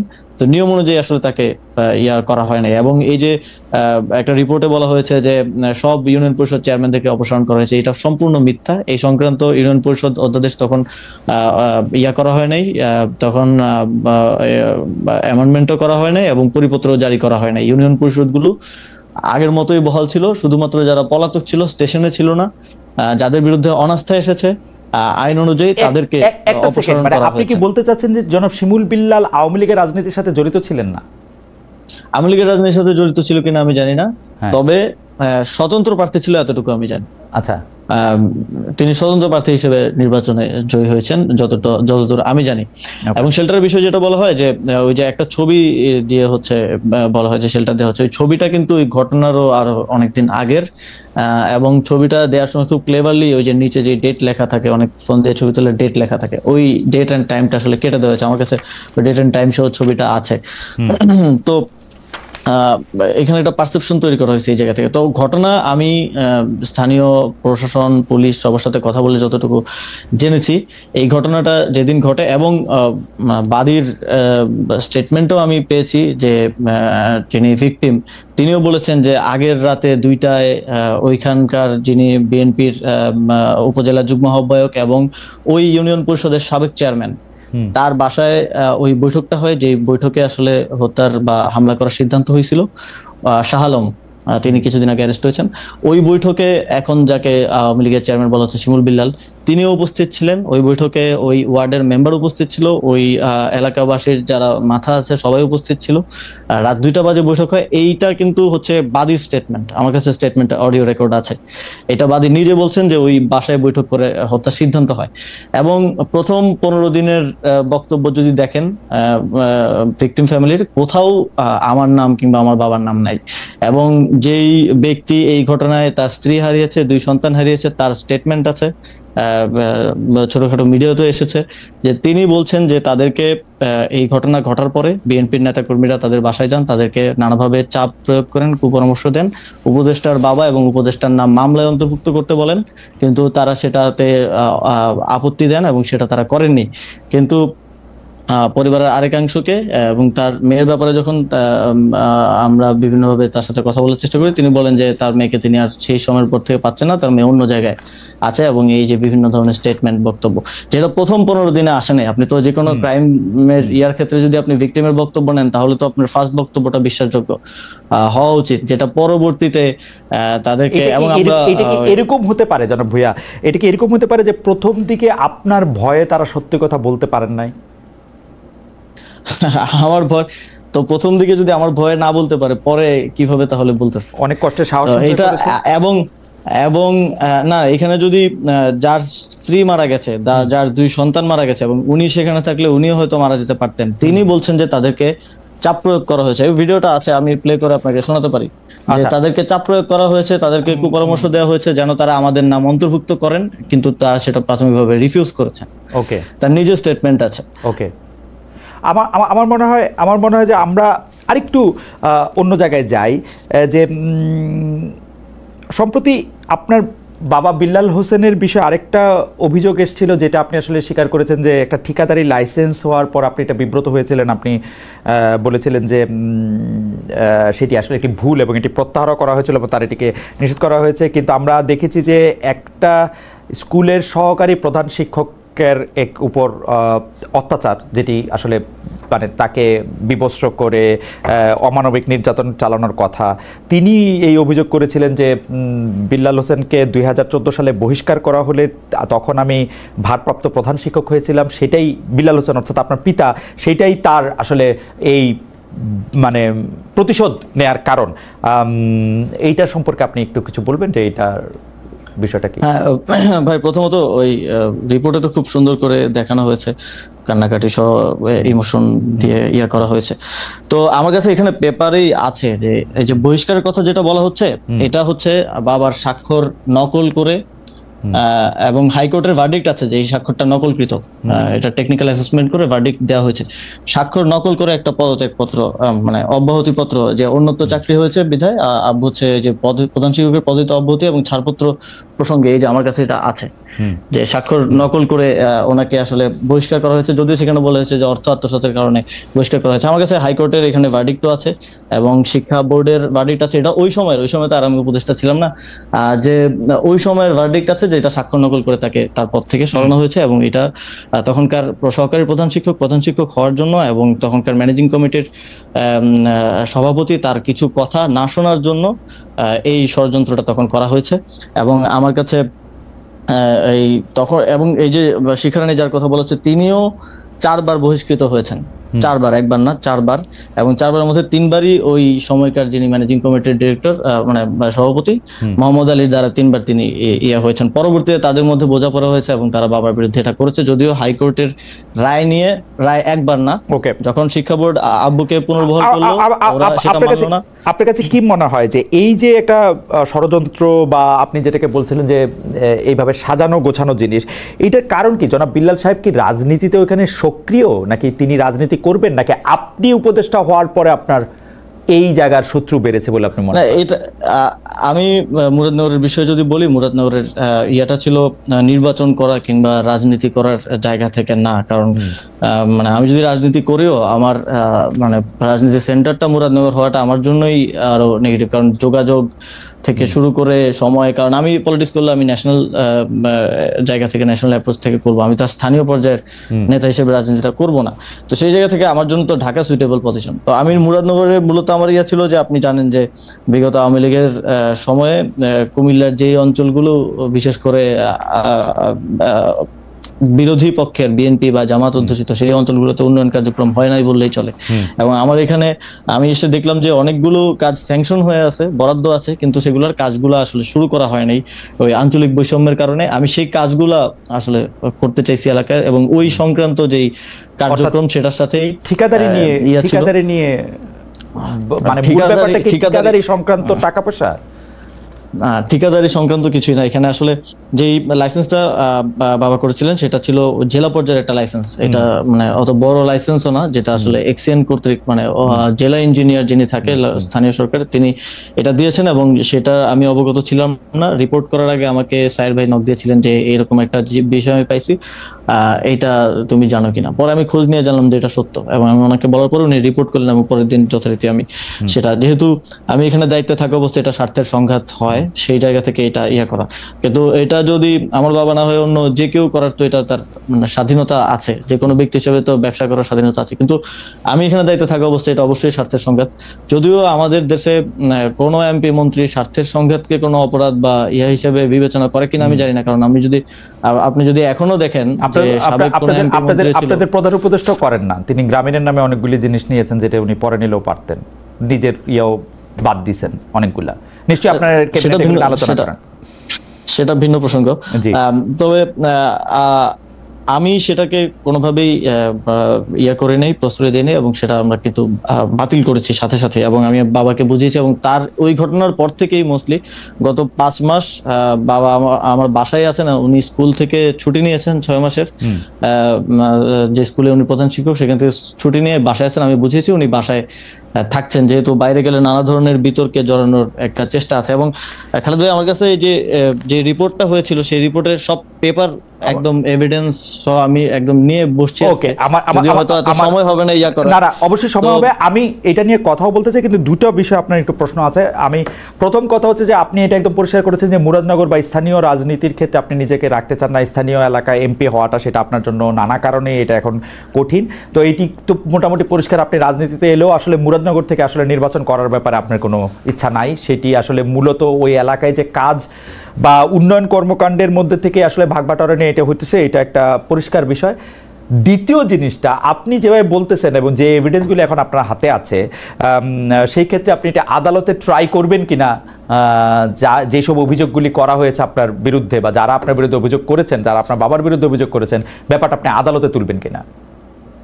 প্রথমত কেউ লিগ্যাল কোনো অভিযোগ তো করেন নাই, এখানে ডিফেমেশন করা হয়েছে এবং এক ধরনের পারসেপশন তৈরি করা হয়েছে, সোশ্যাল জাস্টিস হয়েছে আর কি, এক ধরনের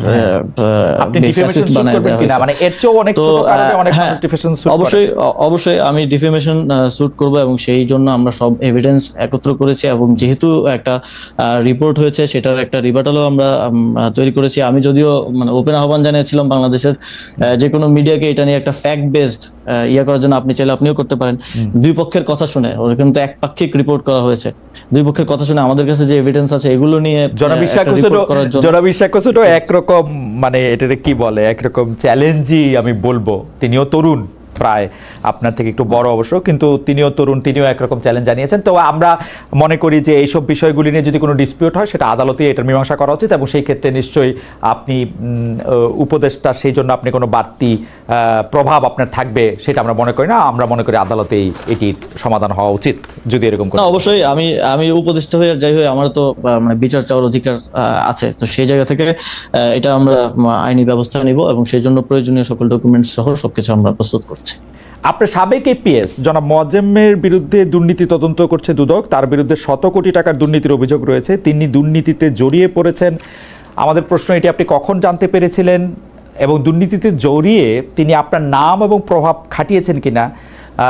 কারণ তার পক্ষে তো আর কোনো এক্সিকিউটিভ সিদ্ধান্ত নেওয়া সম্ভব না, সিদ্ধান্ত আপনার পক্ষে নেওয়া সম্ভব। আপনিও এটার সঙ্গে আসলে জড়িয়েছেন কিনা? যদি আপনি ফেয়ার ট্রায়াল চান, আপনারও আসলে দুদকে হাজিরা দেওয়া উচিত কিনা, পুরোটা নিয়ে যদি একটু বলেন। এটা তো খালেদ ভাই, এটা তো মানে বিভিন্ন রিপোর্টে আসলে পারসেপশন তৈরি করা হয়েছে। এখন যদি আমি প্রথম দিক থেকে বলি যে মোয়াজ্জেম নিজে অব্যাহতি দিয়েছে, তো অব্যাহতি দেওয়ার পরে এটা সংবাদ মাধ্যমে প্রচার করা হলো যে এটা করা হয়েছে, এটা মানে তাকে বহিষ্কার করা হয়েছে, মানে অপসারণ করা হয়েছে। অব্যাহতি আর অপসারণের মধ্যে তো পার্থক্য আছে। তো এটাকে প্রচারটা করা হয়েছে প্রাথমিকভাবে ভিন্নভাবে, এবং পরবর্তীতে আমি যেটা বললাম যে এই যে গোয়েন্দা সংস্থা চোথায় নিউজ করে 311 কোটির একটা নাম্বার উইদাউট এনি রেফারেন্স উঠায় দেয়া। এখন আমি টকশোতেও একজন নেতাকে বলতে শুনলাম যে 200 কোটি তার অ্যাকাউন্টে পাওয়া গেছে নাকি, এটা কোনো ব্যবস্থা সরকার নিচ্ছে না কিন্তু আপনি যদি দেখেন সে সময় করেন যে আমি কিন্তু যখন অভিযোগটা আসে তখন আমি নিজে দুদকের চেয়ারম্যানকে অনুরোধ করছি এই বিষয়ে করার জন্য, তদন্ত করার জন্য, এবং দুদকে সেটা তদন্ত চলমান আছে।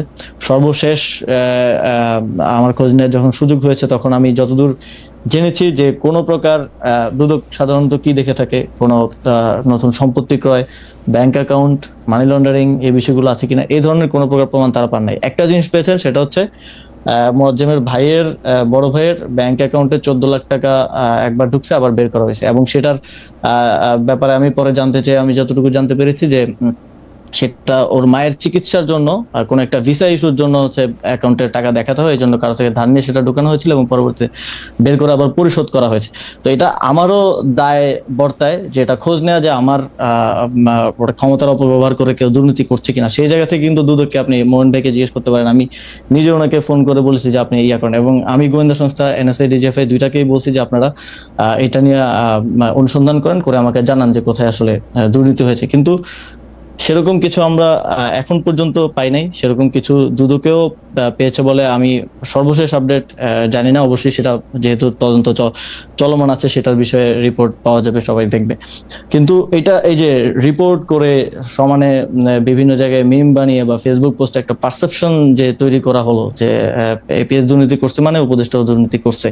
আজ পর্যন্ত দেখেন আমাদের এত সার্ভেলেন্স হয়, এত কিছু লিক হয়, এত মানে ভিডিও চলে যায়, এটা চলে যায়, ওটা চলে যায়, আজ পর্যন্ত আপনার কি মনে হয় না যেরকম কিছু করলে মানে ইয়ার দুর্নীতির প্রমাণ কিংবা দুর্নীতি করে থাকলে অর্থ তো মানি ম্যানেজমেন্ট, এটার কোনো প্রমাণ সামনে আমার অবশ্যই মনে হয়, ভালো প্রশ্ন করছেন আসিফ, আমার কাছে মনে হয়, কিন্তু আমি মনে করছি আপনি তো একটা দুর্দণ্ড প্রতাপশালী উপদেষ্টা, আপনি এগুলি চাপাও দিতে পারেন, সেই জন্য এটা হইতে পারে আর কি, যে আমরা জানতে পারতেছি না, আমরা যারা সাধারণ লোক। আমি প্রশ্নটা একটু অন্যভাবে করি, আমাদের প্রশ্নটা একটু এরকম, আমাদের দর্শকদের মতটা একটু বলে রাখি। দর্শকরা বলছেন যে আমি নাকি আপনাকে কুসুম কুসুম প্রশ্ন করছি এলাকার, কারণ শিখারানি নিয়ে তো আপনি এড়িয়ে গেলেন, উনার বাবা মপ করে তাকে লাঞ্ছিত করেছেন, এইটার এখতিয়ার তাকে কে দিয়েছেন, এটা জনাব এস এস সামির এই প্রশ্ন করেছেন। আপনি এটার জবাব একটু এইটার পরে দিয়ে, আপনি শুধু এইটা বলেন যে ডক্টর মোহাম্মদ ইউনূস বলেছিলেন যে তার উপদেষ্টারা এবং তার সরকারে যারা থাকবেন তারা সম্পদের হিসাব দিবেন।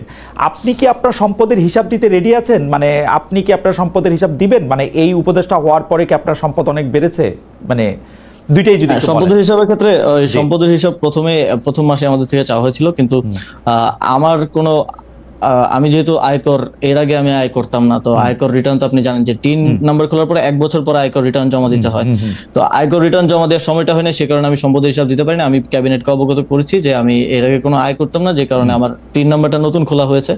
তো সম্পদের হিসাবটা আমি যখন যেহেতু 1 বছর অলমোস্ট হয়ে গেছে এবং এখন আমার অবশ্যই সরকারি বেতন ভাতা আছে, আয় আছে, তো এইটা আমি যথারীতি দিব এবং আয়কর রিটার্ন জমা দেওয়ার পরে এটা আমি সরকারের কাছেও দিব এবং পাবলিক ডোমেইনেও আমার সম্পদের আয় ব্যয়ের হিসাবটা আমি দেব। ওকে, আর মপ করে শিখারানির ব্যাপারটা কি আপনি এটার কোনো জবাব দিতে চান? জনাব এস এস সামির একটা কথা। হ্যাঁ, অবশ্যই এখানে মানে মপ করে যেটা বলা হচ্ছে একটা ভিডিওতে দেখানো হচ্ছে, কিন্তু সেখানে মানে ফ্রেমিংটা খুব ইন্টারেস্টিংলি করা হয়েছে। শিখারানি যখন তিনি প্রধান মানে ভারপ্রাপ্ত প্রধান শিক্ষক ছিলেন, যখন বাবাকে এই যে স্বাক্ষর জালিয়াতি করে অব্যাহতি দেওয়া হলো 3 কি 4 বছর 5 বছর বোধ হয়, তো সেই সময়টাতে তিনি শিক্ষার্থীদেরকে মানে কেউ হিজাব পরে আসলে তাকে মারধর করা। আমাদের ওই স্কুলে আমি 2 বছর পড়াশোনা করেছি, ক্লাস 6-7। তো স্কুলের পাশে হচ্ছে একটা মসজিদ আছে, ওই মসজিদ এবং স্কুলের সংযোগের জন্য একটা পকেট গেট আছে, ওই পকেট গেটটা উনি বন্ধ করে দিয়েছিলেন যাতে স্টুডেন্টরা নামাজ না পড়তে পারে, স্টুডেন্টদেরকে মারধর করা।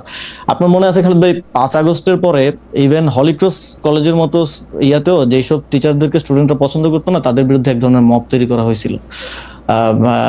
এবং মানে দেশের অনেক ভালো ভালো স্কুল কলেজে এই ঘটনাগুলো ঘটেছে এবং এটারই ধারাবাহিকতা হিসেবে 5 আগস্টের পরে শিখারানি রায়ের বিরুদ্ধে যেহেতু স্টুডেন্টদের একটা ইয়া ছিল, কিন্তু ক্ষোভ ছিল, তারা সেটা বই প্রকাশ করতে গিয়ে। জনাব আসিফ মোহাম্মদ সজীব ভাই, আপনি কি সত্যি এটা বলতেছেন যে বাংলাদেশের কোনো একটা হিন্দু স্কুল শিক্ষক, আমরাও তো আসলে হিন্দি স্কুল শিক্ষক শিক্ষিকার কাছে আমরা পড়েছি, কিন্তু তারা কখনো নামাজ পড়তে বাধা দিয়েছেন, হিজাব পরেছেন বলে কাউকে মারধর করেছেন, এরকম আমি কখনো দেখি না, এক্সপেরিয়েন্স করি না। খালেদ ভাই, আপনি আপনার বাড়ি তো মুরাদনগর, আপনি আপনার বাড়ি থেকে যে কাউকে হচ্ছে আমাদের ওই স্কুলের আশেপাশের যে কোনো র্যান্ডম যে কোনো বাসায় গিয়ে কথা বলতে বলেন, তারা এটা বলবে, তারা এটা একদম। এবং আমরা ওই যে রিপোর্টের ইয়াতে ওই আপনি যদি যে কোনো স্কুলের স্টুডেন্টকে জিজ্ঞেস করেন, ইভেন ওই বাচ্চাটাকে মারা হয়েছে হিজাব পরার কারণে পিটিতে, স্কুলে যে প্রারম্ভিক যে ইয়া হয়, এবং তার দাদি আসছে বিচার চাওয়ার জন্য, তার দাদিকে লাথি মেরে ফেলে দেওয়া হয়েছিল সে সময়টায়, এবং তিনি সে সময় দুর্দণ্ড প্রভাবশালী ছিলেন এবং 2জন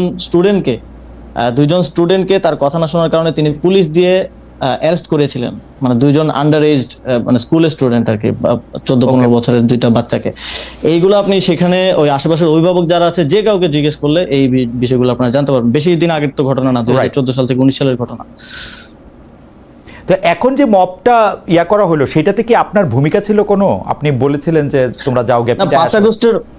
5 আগস্টের পরে যেভাবে আসলে বিভিন্ন স্কুলে সারা দেশে মব হয়েছে, আমরা সরকার থেকে সেটা নিউট্রালাইজ করার জন্য চেষ্টা করেছি।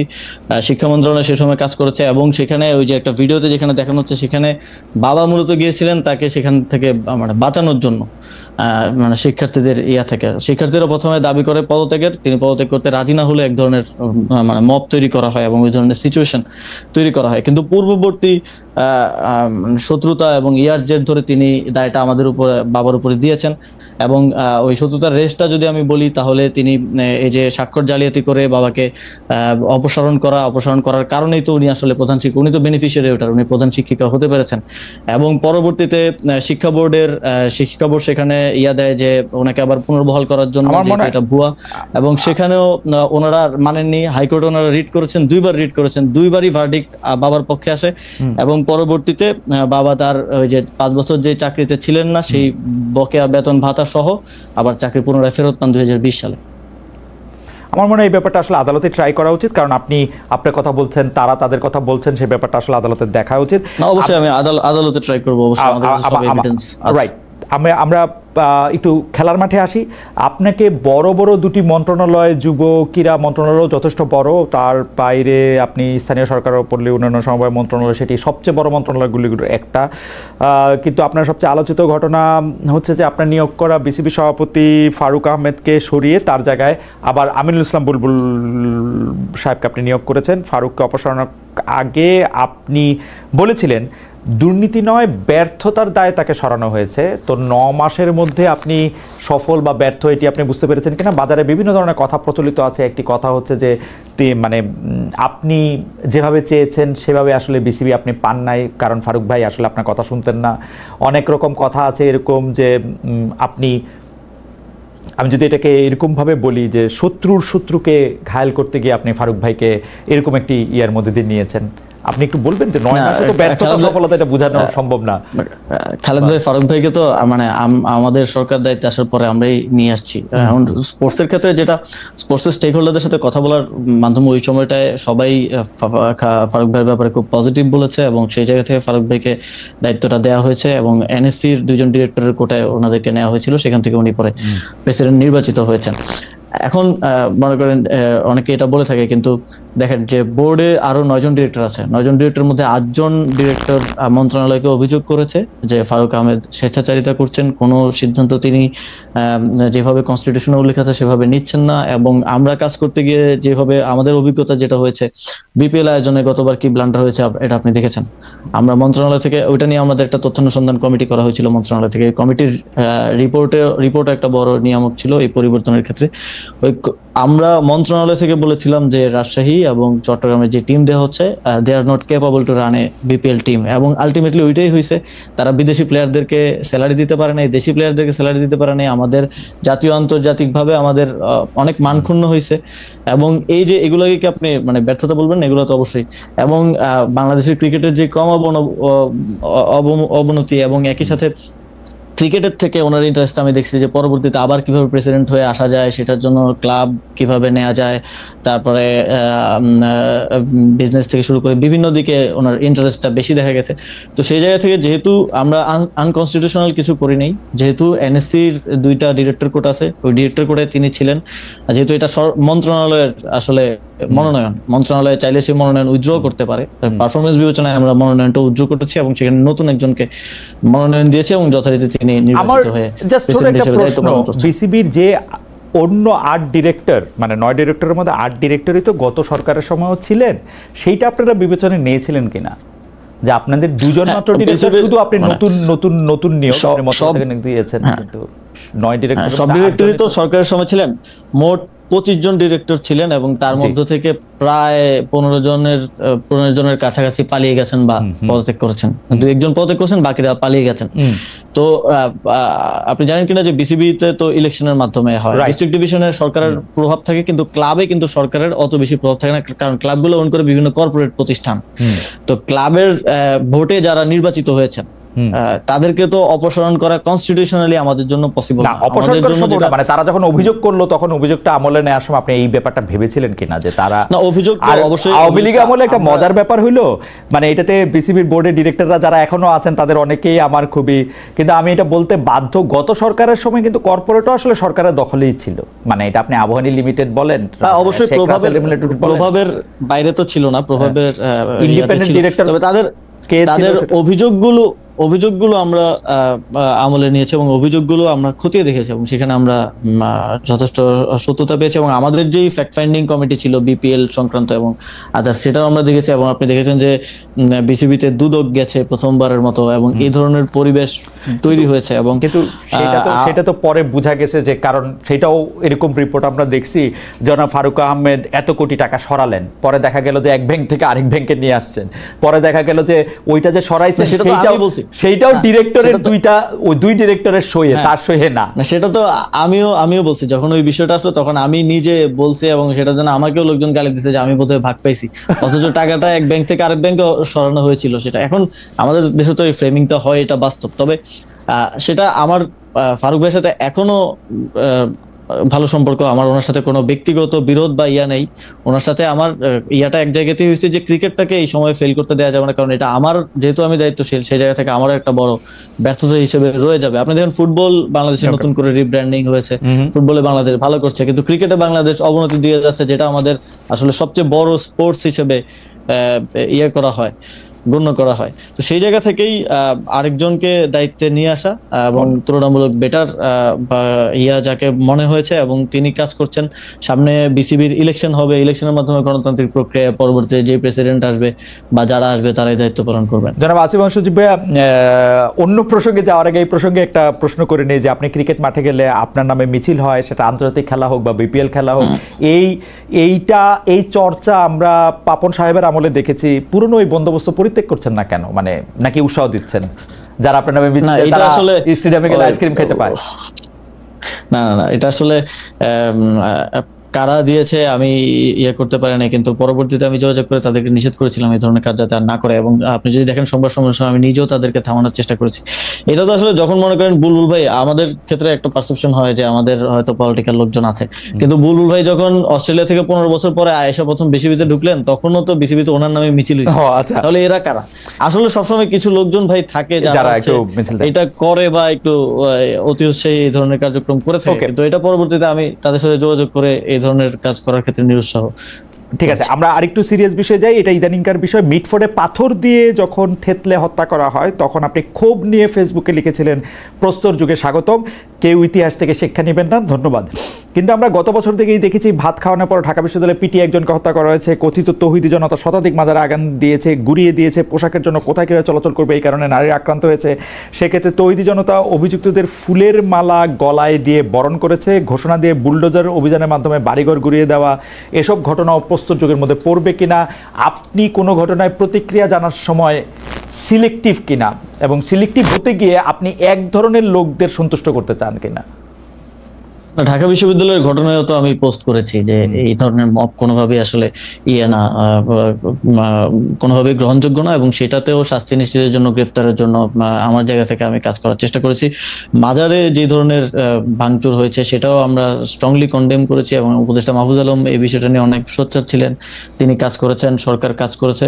এবং এই যে আইন শৃঙ্খলা পরিস্থিতির, আমি মনে করি এই সরকারের একটা বড় নেগেটিভ এবং ইয়ার জায়গা হচ্ছে আইন শৃঙ্খলা পরিস্থিতি সম্পূর্ণ নিয়ন্ত্রণ বা উন্নয়ন করতে না পারা। আইন শৃঙ্খলা পরিস্থিতি আসলে সবসময়ই যে খুব ভালো অবস্থায় থাকে তা না, তবে এই সরকারের সময়টাতে দেখা গেছে যে বিগত সময়ের তুলনায় এই ধরনের ঘটনা একটু বেশি ঘটেছে। এবং এটার ক্ষেত্রে কিছু বাস্তবতাও তো আসলে দেখতে হবে যে আমরা যখন দায়িত্ব গ্রহণ করি প্রায় 1 মাস আমাদেরকে পুলিশ অফিসার খুঁজে খুঁজে আনতে হয়েছে যে কোথায় আছে, পালায় গেছে বা ভয়ে আসতেছে না এরকম। এবং আমার জানা মতে প্রায় 150-র উপরে অফিসার ইতিমধ্যেই স্টেশনে না থাকার কারণে, মানে পালিয়ে যাওয়ার কারণে অলরেডি বহিষ্কৃত হয়েছেন, বা তাদের বিরুদ্ধে পুলিশের অভ্যন্তরীণ যে ডিপার্টমেন্টাল প্রসিজার চলছে। তো এই যে চ্যালেঞ্জগুলো, এবং এইখানে বিগত সময়ে 15 বছরে রাজনৈতিক নিয়োগ হয়েছে, এবং তাদের এক ধরনের রাজনৈতিক লয়ালিটিও আছে অনেকের।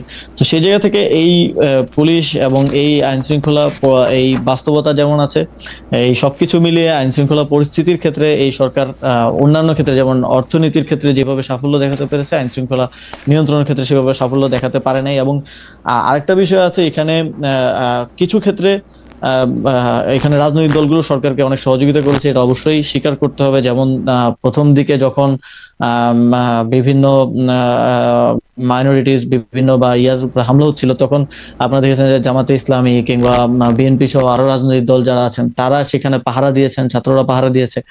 তো আবার কিছু ক্ষেত্রে আমরা অসহযোগিতাও দেখেছি, যেমন কোনো চাঁদাবাজির দায়ে কাউকে অ্যারেস্ট করা হলে থানায় হামলা করা হয়েছে। এরকম থানায় হামলার ঘটনা যদি থানায় হামলা লিখে গুগলে সার্চ দেন গত এক বছরে অন্তত 10টার বেশি পাওয়া যাবে। তো এই সবকিছু মিলিয়ে আইন শৃঙ্খলা পরিস্থিতিতে সরকার অন্যান্য ক্ষেত্রে যেরকম সাফল্য দেখাতে পেরেছে সেরকমটা দেখাতে পারে নাই, এটা আমার মূল্যায়ন কিংবা আত্মসমালোচনা যেটাই বলেন। আমরা একটু শেষ করে আনছি আমাদের শেষ দুটো প্রশ্নের একটি প্রশ্ন।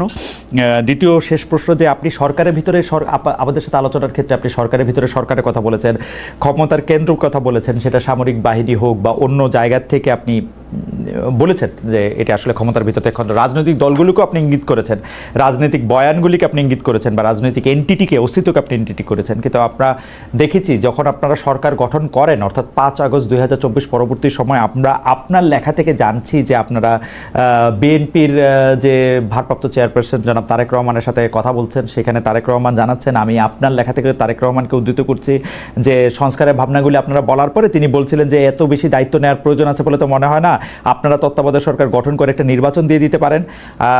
জনাব তারেক রহমান প্রস্তাব দিলেন প্রধান উপদেষ্টা রেখে 7 জনের একটা সরকার গঠন করে 3 মাসের মধ্যে নির্বাচন দেয়া যেতে পারে। আপনারা তখন এই ব্যাপারটি এরকম না করে একটি সরকার করলেন, সেই সরকারকে আসলে 1 বছর 1.5 বছর সময়ের পরে আমরা একটা ইলেকশনের টাইম পেলাম। এইটা কি আসলে ঠিক হলো, নাকি ওইটা হইলেই ভালো হইতো? কারণ আপনি যেহেতু বলতেছেন যে সরকারের ভিতরে সরকার, নানা জনের মধ্যে নানা রকম অনাস্থা, আপনার কাছে এখন কি মনে হয় 7 জনের একটা উপদেষ্টা সরকার করে দ্রুত 3 মাসের মধ্যে নির্বাচন দিয়ে দিলেই ভালো হতো? যেহেতু এই সরকারও বলতেছেন আসলে সংস্কারটা করতে হবে নতুন সরকার এসে, তারা তো সরকার করতে পারবেন না, এটা আপনার কি মনে হয়? আরেকটা সাপ্লিমেন্টারি কোশ্চেন আমি করে রাখি। একটা বড় প্রসঙ্গ ওই দিনের শপথ নেওয়ার ব্যাপারে, যে আপনাদের কি আসলে সংবিধানের অধীনে শাহাবুদ্দিন সাহেবের কাছ থেকেই শপথ নেওয়াটা মাস্ট ছিল? এটা নিয়ে আসলে ইনসিস্টটা কে করতেছিলেন, ডক্টর মোহাম্মদ ইউনূস আপনারা, নাকি যারা আপনাদের বুঝিয়েছে তারা? একটু যদি এই দুইটা বিষয় একটু বলতেন।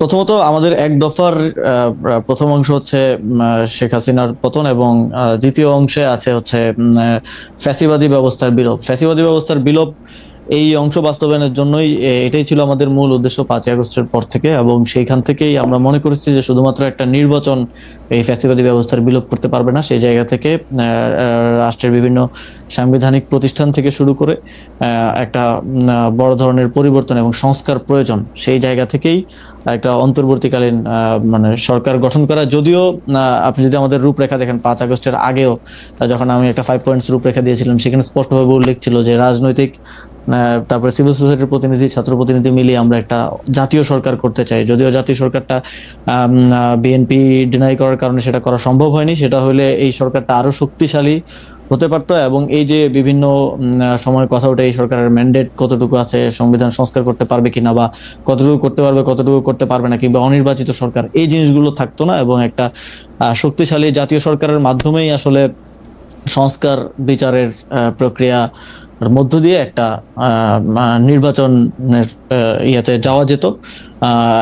তবে সেটা সম্ভব হয়নি, কারণ সে সময় 9 তারিখ রাতেই যখন আমরা জনাব তারেক রহমানের সাথে মিটিং করি, সেখানে তিনি জানিয়েছেন যে জাতীয় সরকারে বিএনপি থাকতে চায় না। তো সেক্ষেত্রে আমরা আর এই জাতীয় সরকারের বিষয়টা নিয়ে আর আগাতে পারিনি, কারণ আপনি জানেন যে বিএনপিকে ছাড়া জাতীয় সরকার আসলে জাতীয় মানে কি, সবাইকে যদি না আনা যায় সেটা তো আর জাতীয় থাকে না। তো সেই জায়গা থেকে একটা অন্তর্বর্তীকালীন সরকার গঠন করা হয়। সরি, পরের প্রশ্নটা ছিল হচ্ছে যে এই যে সংবিধানের অধীনে বা রাষ্ট্রপতির কাছ থেকে শপথ নেওয়ার বিষয়টা আসলে কে আপনাদেরকে বাধ্য করলো, ডক্টর মোহাম্মদ ইউনূস? কারণ আমরাও শুনেছি যে আপনারা জাতীয় সরকার করতে চেয়েছিলেন, কিন্তু জাতীয় সরকার যখন হলো না, মানে 7 তারিখের বা 8 তারিখের মিটিং যখন হলো না, আপনারা যখন সন্ধ্যায় শপথ নিতে গেলেন, সেই শপথটা যে আওয়ামী লীগ নিযুক্ত, অর্থাৎ শেখ হাসিনার নির্বাচিত বা নিযুক্ত রাষ্ট্রপতির কাছ থেকে করতে হবে বা সংবিধান মেনে করতে হবে, এইটাতে আপনারা কিভাবে মানে একমত হলেন বা বাধ্য হলেন? আমি যদি প্রথমত ওই সময়কার যে বাস্তবতা, 5 আগস্ট আমরা প্রথমত যে 5 আগস্ট আমরা দেখলাম যে রাজনৈতিক দলগুলো ক্যান্টনমেন্টে গেলেন, অথচ একটা মানে সফল গণ অভ্যুত্থানের পরে আমরা আশা করেছিলাম যে রাজনৈতিক দলগুলো গণ অভ্যুত্থানের নেতৃত্বের সাথে বসবেন এবং রাজনৈতিক সিদ্ধান্তটা রাজনৈতিক জায়গা থেকেই হবে। রাজনৈতিক সিদ্ধান্তটা বাংলাদেশে বারবার বাংলাদেশের ইতিহাসে আমরা দেখেছি সামরিক হস্তক্ষেপ সেখানে হয়েছে, সর্বশেষ 11-11 সময় দেখেছি, এবং কোনো অভিজ্ঞতাই কিন্তু ভালো না বাংলাদেশের ইতিহাসের জন্য, যে কোনো সামরিক হস্তক্ষেপই আসলে শেষ পর্যন্ত দেশের জন্য ভালো কিছু বয়ে আনতে পারে নাই। তো সেই জায়গা থেকে আমাদের একটা ইয়া ছিল যে রাজনৈতিক সিদ্ধান্তগুলো, সরকার গঠনের সিদ্ধান্তটা সামরিক হস্তক্ষেপ মুক্ত রাখা। কিন্তু যখন আসলে 5 আগস্ট আমরা যখন রাজপথে যখন গণভবনের দিকে যাচ্ছি, তখন রাজনৈতিক দলগুলো ক্যান্টনমেন্টে যাচ্ছে আলোচনা করার জন্য। এইটা ছিল প্রথম, ওই যে আমি যে বললাম ক্ষমতার কেন্দ্রগুলা ভাগ হয়ে যাওয়া বা ম্যান্ডেটটা আসলে রাজনৈতিক দলগুলি তো না, আপনার সহযোদ্ধারাও তো গিয়েছিলেন সে সময় ক্যান্টনমেন্টে। হ্যাঁ, সে সময় ক্যান্টনমেন্টে খুব ইন্টারেস্টিংলি যে 3 জনকে আসলে সমন্বয়ক হিসেবে দেখানো হয়েছিল, তারা সমন্বয়ক ছিল না, তারা ভুয়া। এবং পরবর্তীতে তাদের সাথে যোগাযোগ করে আমরা জানতে পেরেছি যে বঙ্গভবনের বাইরে তারা ওই দিক দিয়ে হাঁটতেছিল আন্দোলনের অংশ হিসেবে, ওইখান থেকে তাদের 3 জনকে ধরে নিয়ে যাওয়া হয়েছে। তো তারা আমাদের সমন্বয়ক তালিকায় নাই। তো এটা এইভাবে ফ্রেমিং করা হয়েছে যে সমন্বয়করাও বৈঠকে আছে, সমন্বয়করাও সিদ্ধান্ত গ্রহণ প্রক্রিয়ায় আছে। তো এটা তো আমরা ডিনাই করছি। কিন্তু ওই যে আপনি ম্যান্ডেটটা দিয়ে আসলেন, রাজনৈতিক দলগুলো ম্যান্ডেটটা সেখানে দিয়ে আসলো, এবং পরবর্তীতে এই যে সারা দেশে ওই দিন মানে 5 তারিখ রাতটাকে বলা হয় গুজবের রাত। এই যে সারা দেশে রাজারবাগে গুলি হচ্ছে, ঢুকতেছে, সৈন্য সমাবেশ হচ্ছে, এই যে নানা ধরনের মানে এই যে অস্থিতিশীলতা দেখা যাচ্ছিল, এবং আমাদের উপর একটা তখন চাপ তৈরি হয়ে যায় যে খুব দ্রুত সময়ের মধ্যে একটা সরকার যদি গঠন না করা যায় তাহলে দেশে আরো খারাপ পরিস্থিতির দিকে, গৃহযুদ্ধের দিকে বা অন্য কোনো যে কোনো খারাপ পরিস্থিতির দিকে যেতে পারে। তো সেই জায়গা থেকে হচ্ছে আমরা সেদিন রাতেই দেখবেন যে কোনো ধরনের কারোর সাথে আলোচনা ছাড়াই এক ধরনের বিপ্লবী কায়দায় ভিডিও বার্তা দিয়ে আমাদের বর্তমান মাননীয় প্রধান উপদেষ্টা হিসেবে কিন্তু ঘোষণা করি। এটা 6 তারিখ হচ্ছে প্রথম প্রহরে রাত 3টা কি 4টার দিকে আমরা 3 জন ভিডিও বার্তা এসে ঘোষণা করে দিই। পরের দিন হচ্ছে বৈঠক হয়, এবং বৈঠকের ব্যাপারে ইন্টারেস্টিংলি যখন আমার কথা হচ্ছিল তখন আমাদেরকে বলা হচ্ছিল ক্যান্টনমেন্টে আসার জন্য। কিন্তু ওই যে আমাদের ওই চিন্তা যে আমরা সামরিক হস্তক্ষেপ রাজনৈতিক সিদ্ধান্তে আসতে দিব না, সেই জায়গা থেকে আমরা বলেছি না, ক্যান্টনমেন্টে না, আপনারা ইয়াতে আসেন, ঢাকা বিশ্ববিদ্যালয়ে আসেন, আমরা ভিসি স্যারের বাসভবনে বা অফিসে বৈঠক করি। কিন্তু তাদের থেকে তখন বলা হয় যে এটা সম্ভব না, তাহলে আমরা এটা মাঝামাঝি জায়গায় আসি, আমরা বঙ্গভবনে তাহলে আসি। তো তখন আমরা সচেতন ভাবেই ক্যান্টনমেন্টকে এড়িয়ে চলা বা সামরিক এটা করছিলাম। কিন্তু যতটুকু আমাদের সক্ষমতার মধ্যে ছিল, রাজনৈতিক দলগুলো যদি প্রথমে এসে গণঅভ্যুত্থানের নেতৃত্বের সাথে বসতো এবং রাজনৈতিকভাবে সিদ্ধান্ত নেওয়ার ম্যান্ডেটটা ওনারা নিজেরা নিত আমাদের সাথে ঐক্যবদ্ধভাবে, তাহলে কিন্তু ওই পরিস্থিতি বা ওই পরিবেশ, ওই সংবিধানের আন্ডারে আমরা শপথ নিব কি নিব না, এই বিষয়গুলোতে আরো ভালো এবং বিপ্লবী সিদ্ধান্ত নেওয়ার সুযোগ থাকতো। তো সেই সুযোগটা আমাদের হাতে তখন মানে ওই সময়কার বাস্তবতায় এখন এসে বলতে পারি যে এটা করলে এরকম হতে পারতো, ওইটা করলে এরকম হতে পারতো, ওই সময়কার যে বাস্তবতা, তার মানে ওই সময় যে রাজনৈতিক দলগুলি ক্রিয়াশীল ছিল, অর্থাৎ জামায়াতে ইসলামী, তারপরে হচ্ছে যে মানে জনাব জোনায়েদ সাকির দল, তারপরে হচ্ছে আরো ছিল বিএনপি, জাতীয় ইয়াতে অংশগ্রহণ না করলেও ক্যান্টনমেন্টে সে আলোচনায় অংশ নিল। তারাই আসলে এই প্রক্রিয়াটা করলো এরকম, যাতে আপনারা সংবিধানকে সমুন্নত রেখে রাষ্ট্রপতির কাছে শপথ নেন, ওরকম তারাই করলো ব্যাপারটা। তাদের অ্যাকশনের কারণেই ওই পরিস্থিতিটা আসলে মানে তৈরি হলো আর কি। আমরা কিন্তু মানে শপথের আগ পর্যন্ত এটা চেষ্টা করে যাচ্ছিলাম যে আমরা শপথটা ইয়াতে নেই, মানে শহীদ মিনারে নেই। এবং যখন আমরা প্রধান উপদেষ্টার নাম ঘোষণা করি ভিডিও বার্তা আপনি দেখেন, তখন তো আমরা কারোর সাথে আলোচনা করি নাই যে মানে তখন আমরা না রাষ্ট্রপতির সাথে আলোচনা করেছি, না ইয়ার সাথে 3 বাহিনীর প্রধানের সাথে আলোচনা করেছি। আমরা কিন্তু ওনাকে প্রধান উপদেষ্টা ঘোষণা করে দিয়েছি। এবং কিন্তু পরবর্তীতে যেই অস্থিতিশীল পরিবেশ তৈরি হচ্ছিল এবং আমাদেরকে সকল পক্ষ থেকে এটা বলা হচ্ছিল খুব দ্রুত সরকারটা গঠন করতে হবে, না হলে দেশ যে কোনো খারাপ পরিস্থিতির দিকে যেতে পারে। এবং তখনকার বাস্তবতাটা এটা ছিল, সবাই খুব চিন্তিত ছিল, বিভিন্ন জায়গায় ডাকাতি হচ্ছিল, মানুষকে নেমে আসতে হচ্ছিল আইন শৃঙ্খলা রক্ষা করার জন্য। তো সেই পরিস্থিতিতে আসলে খুব দ্রুততার সাথে সরকার গঠনটা এবং তখন লিয়াজু কমিটির মাধ্যমে একটা প্রক্রিয়ার মধ্য দিয়ে আসলে আমরা যারা গণমাধ্যম বা সংবাদ মাধ্যম তারা আসলে মূল, যদি আমি 5, 6, 7, 8 তারিখের কথা বলি, অর্থাৎ তারপর থেকে জনাব আসিফ নজরুল, জনাব সৈয়দা রিজওয়ানা হাসান, জনাব আদিলুর রহমান খান, এর মধ্যে জনাব আসিফ নজরুলকে আমরা সবচেয়ে বেশি সক্রিয় দেখেছি, তার কথা বলেছে। আপনার কাছে কি মনে হয় জনাব আসিফ নজরুল, ডক্টর মোহাম্মদ ইউনূস তারাও কি এইরকম ভাবেই সরকারটা করতে চেয়েছিলেন, বা জনাব আদিলুর রহমান খান, সৈয়দা রিজওয়ানা হাসান?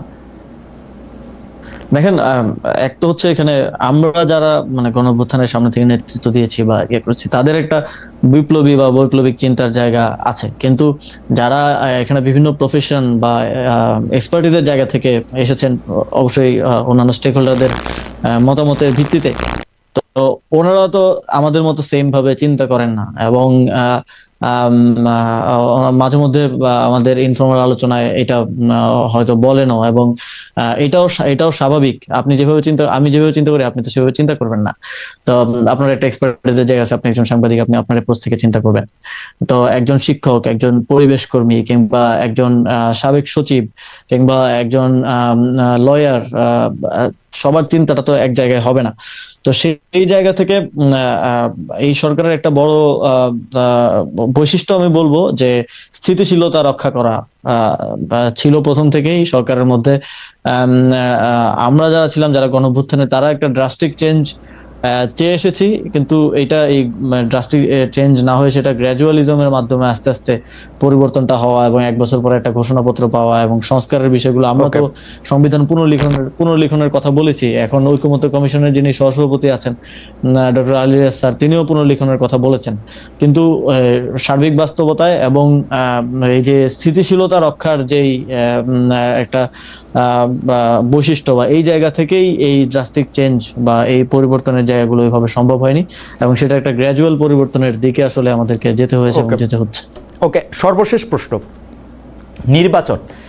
এই মুহূর্তে আমার কাছে যে ফটো কার্ডটা আমি দেখছি, সেটি জাতীয় নাগরিক পার্টির মুখ্য সমন্বয়ক তাকে উদ্ধৃত করছে একটা টেলিভিশন। সেটি বলছে, ঘোষণা দিচ্ছি ফেব্রুয়ারিতে নির্বাচন হবে না, কারণ নতুন সংস্কার বা নতুন সংবিধান কিছুই আমরা পাইনি। আমার যেই ভাই মারা গেছে তাকে ফেরত দিয়ে নির্বাচন দিতে হবে। আমি আপনার কাছে প্রশ্নটি করতে চাই, এই কোটেশনটা আমি বললাম, আমি আপনার কাছে প্রশ্নটি করতে চাই যে আপনি কি মনে করেন নির্বাচন আসলে কবে হবে?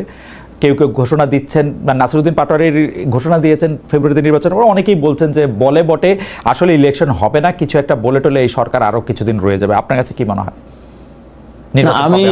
আমি ব্যক্তিগতভাবে যদি বলি, তাহলে আমি মানে ফেব্রুয়ারিতে ইলেকশন করার ক্ষেত্রে সরকারের কমিটমেন্ট আমি দেখেছি, এবং সেই উদ্দেশ্যে এই সরকার যে মানে কার্যক্রম, সকল প্রয়োজনীয় কার্যক্রম হাতে নিয়েছে। ইলেকশন কমিশনকে প্রয়োজনীয় নির্দেশনা দেওয়া হয়েছে, চিঠি দেওয়া হয়েছে, এবং সরকারের মধ্যে লেভেল প্লেইং ফিল্ড তৈরি করা, তারপরে একটা ইলেকশনের প্রস্তুতির দিকে যাওয়ার সকল ধরনের, যে ফেব্রুয়ারিতেই নির্বাচন হবে।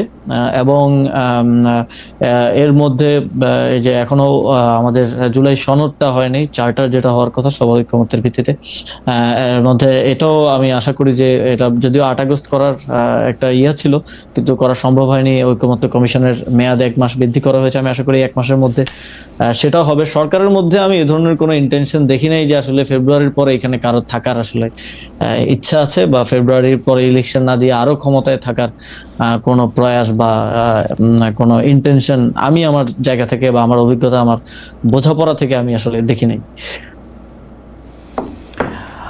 জনাব আসিফ মোহাম্মদ সজীব ভূঁইয়া, সর্বশেষ প্রশ্ন একটি ল্যাজ। কয়েকদিন আগে বিএনপির চেয়ারপারসনের পিএস, মানে যিনি সাবেক সরকারি কর্মকর্তা ছিলেন, তিনি বলেছেন যে 8 জন উপদেষ্টার বিরুদ্ধে দুর্নীতির অভিযোগ তার কাছে রয়েছে, যেটি অবশ্য তা আপনার কাছে কি মনে হয়? তিনি যে 8 জনের কথা বলেছেন এর মধ্যে আপনার নাম আছে, বা তিনি কার কথা বলেছেন?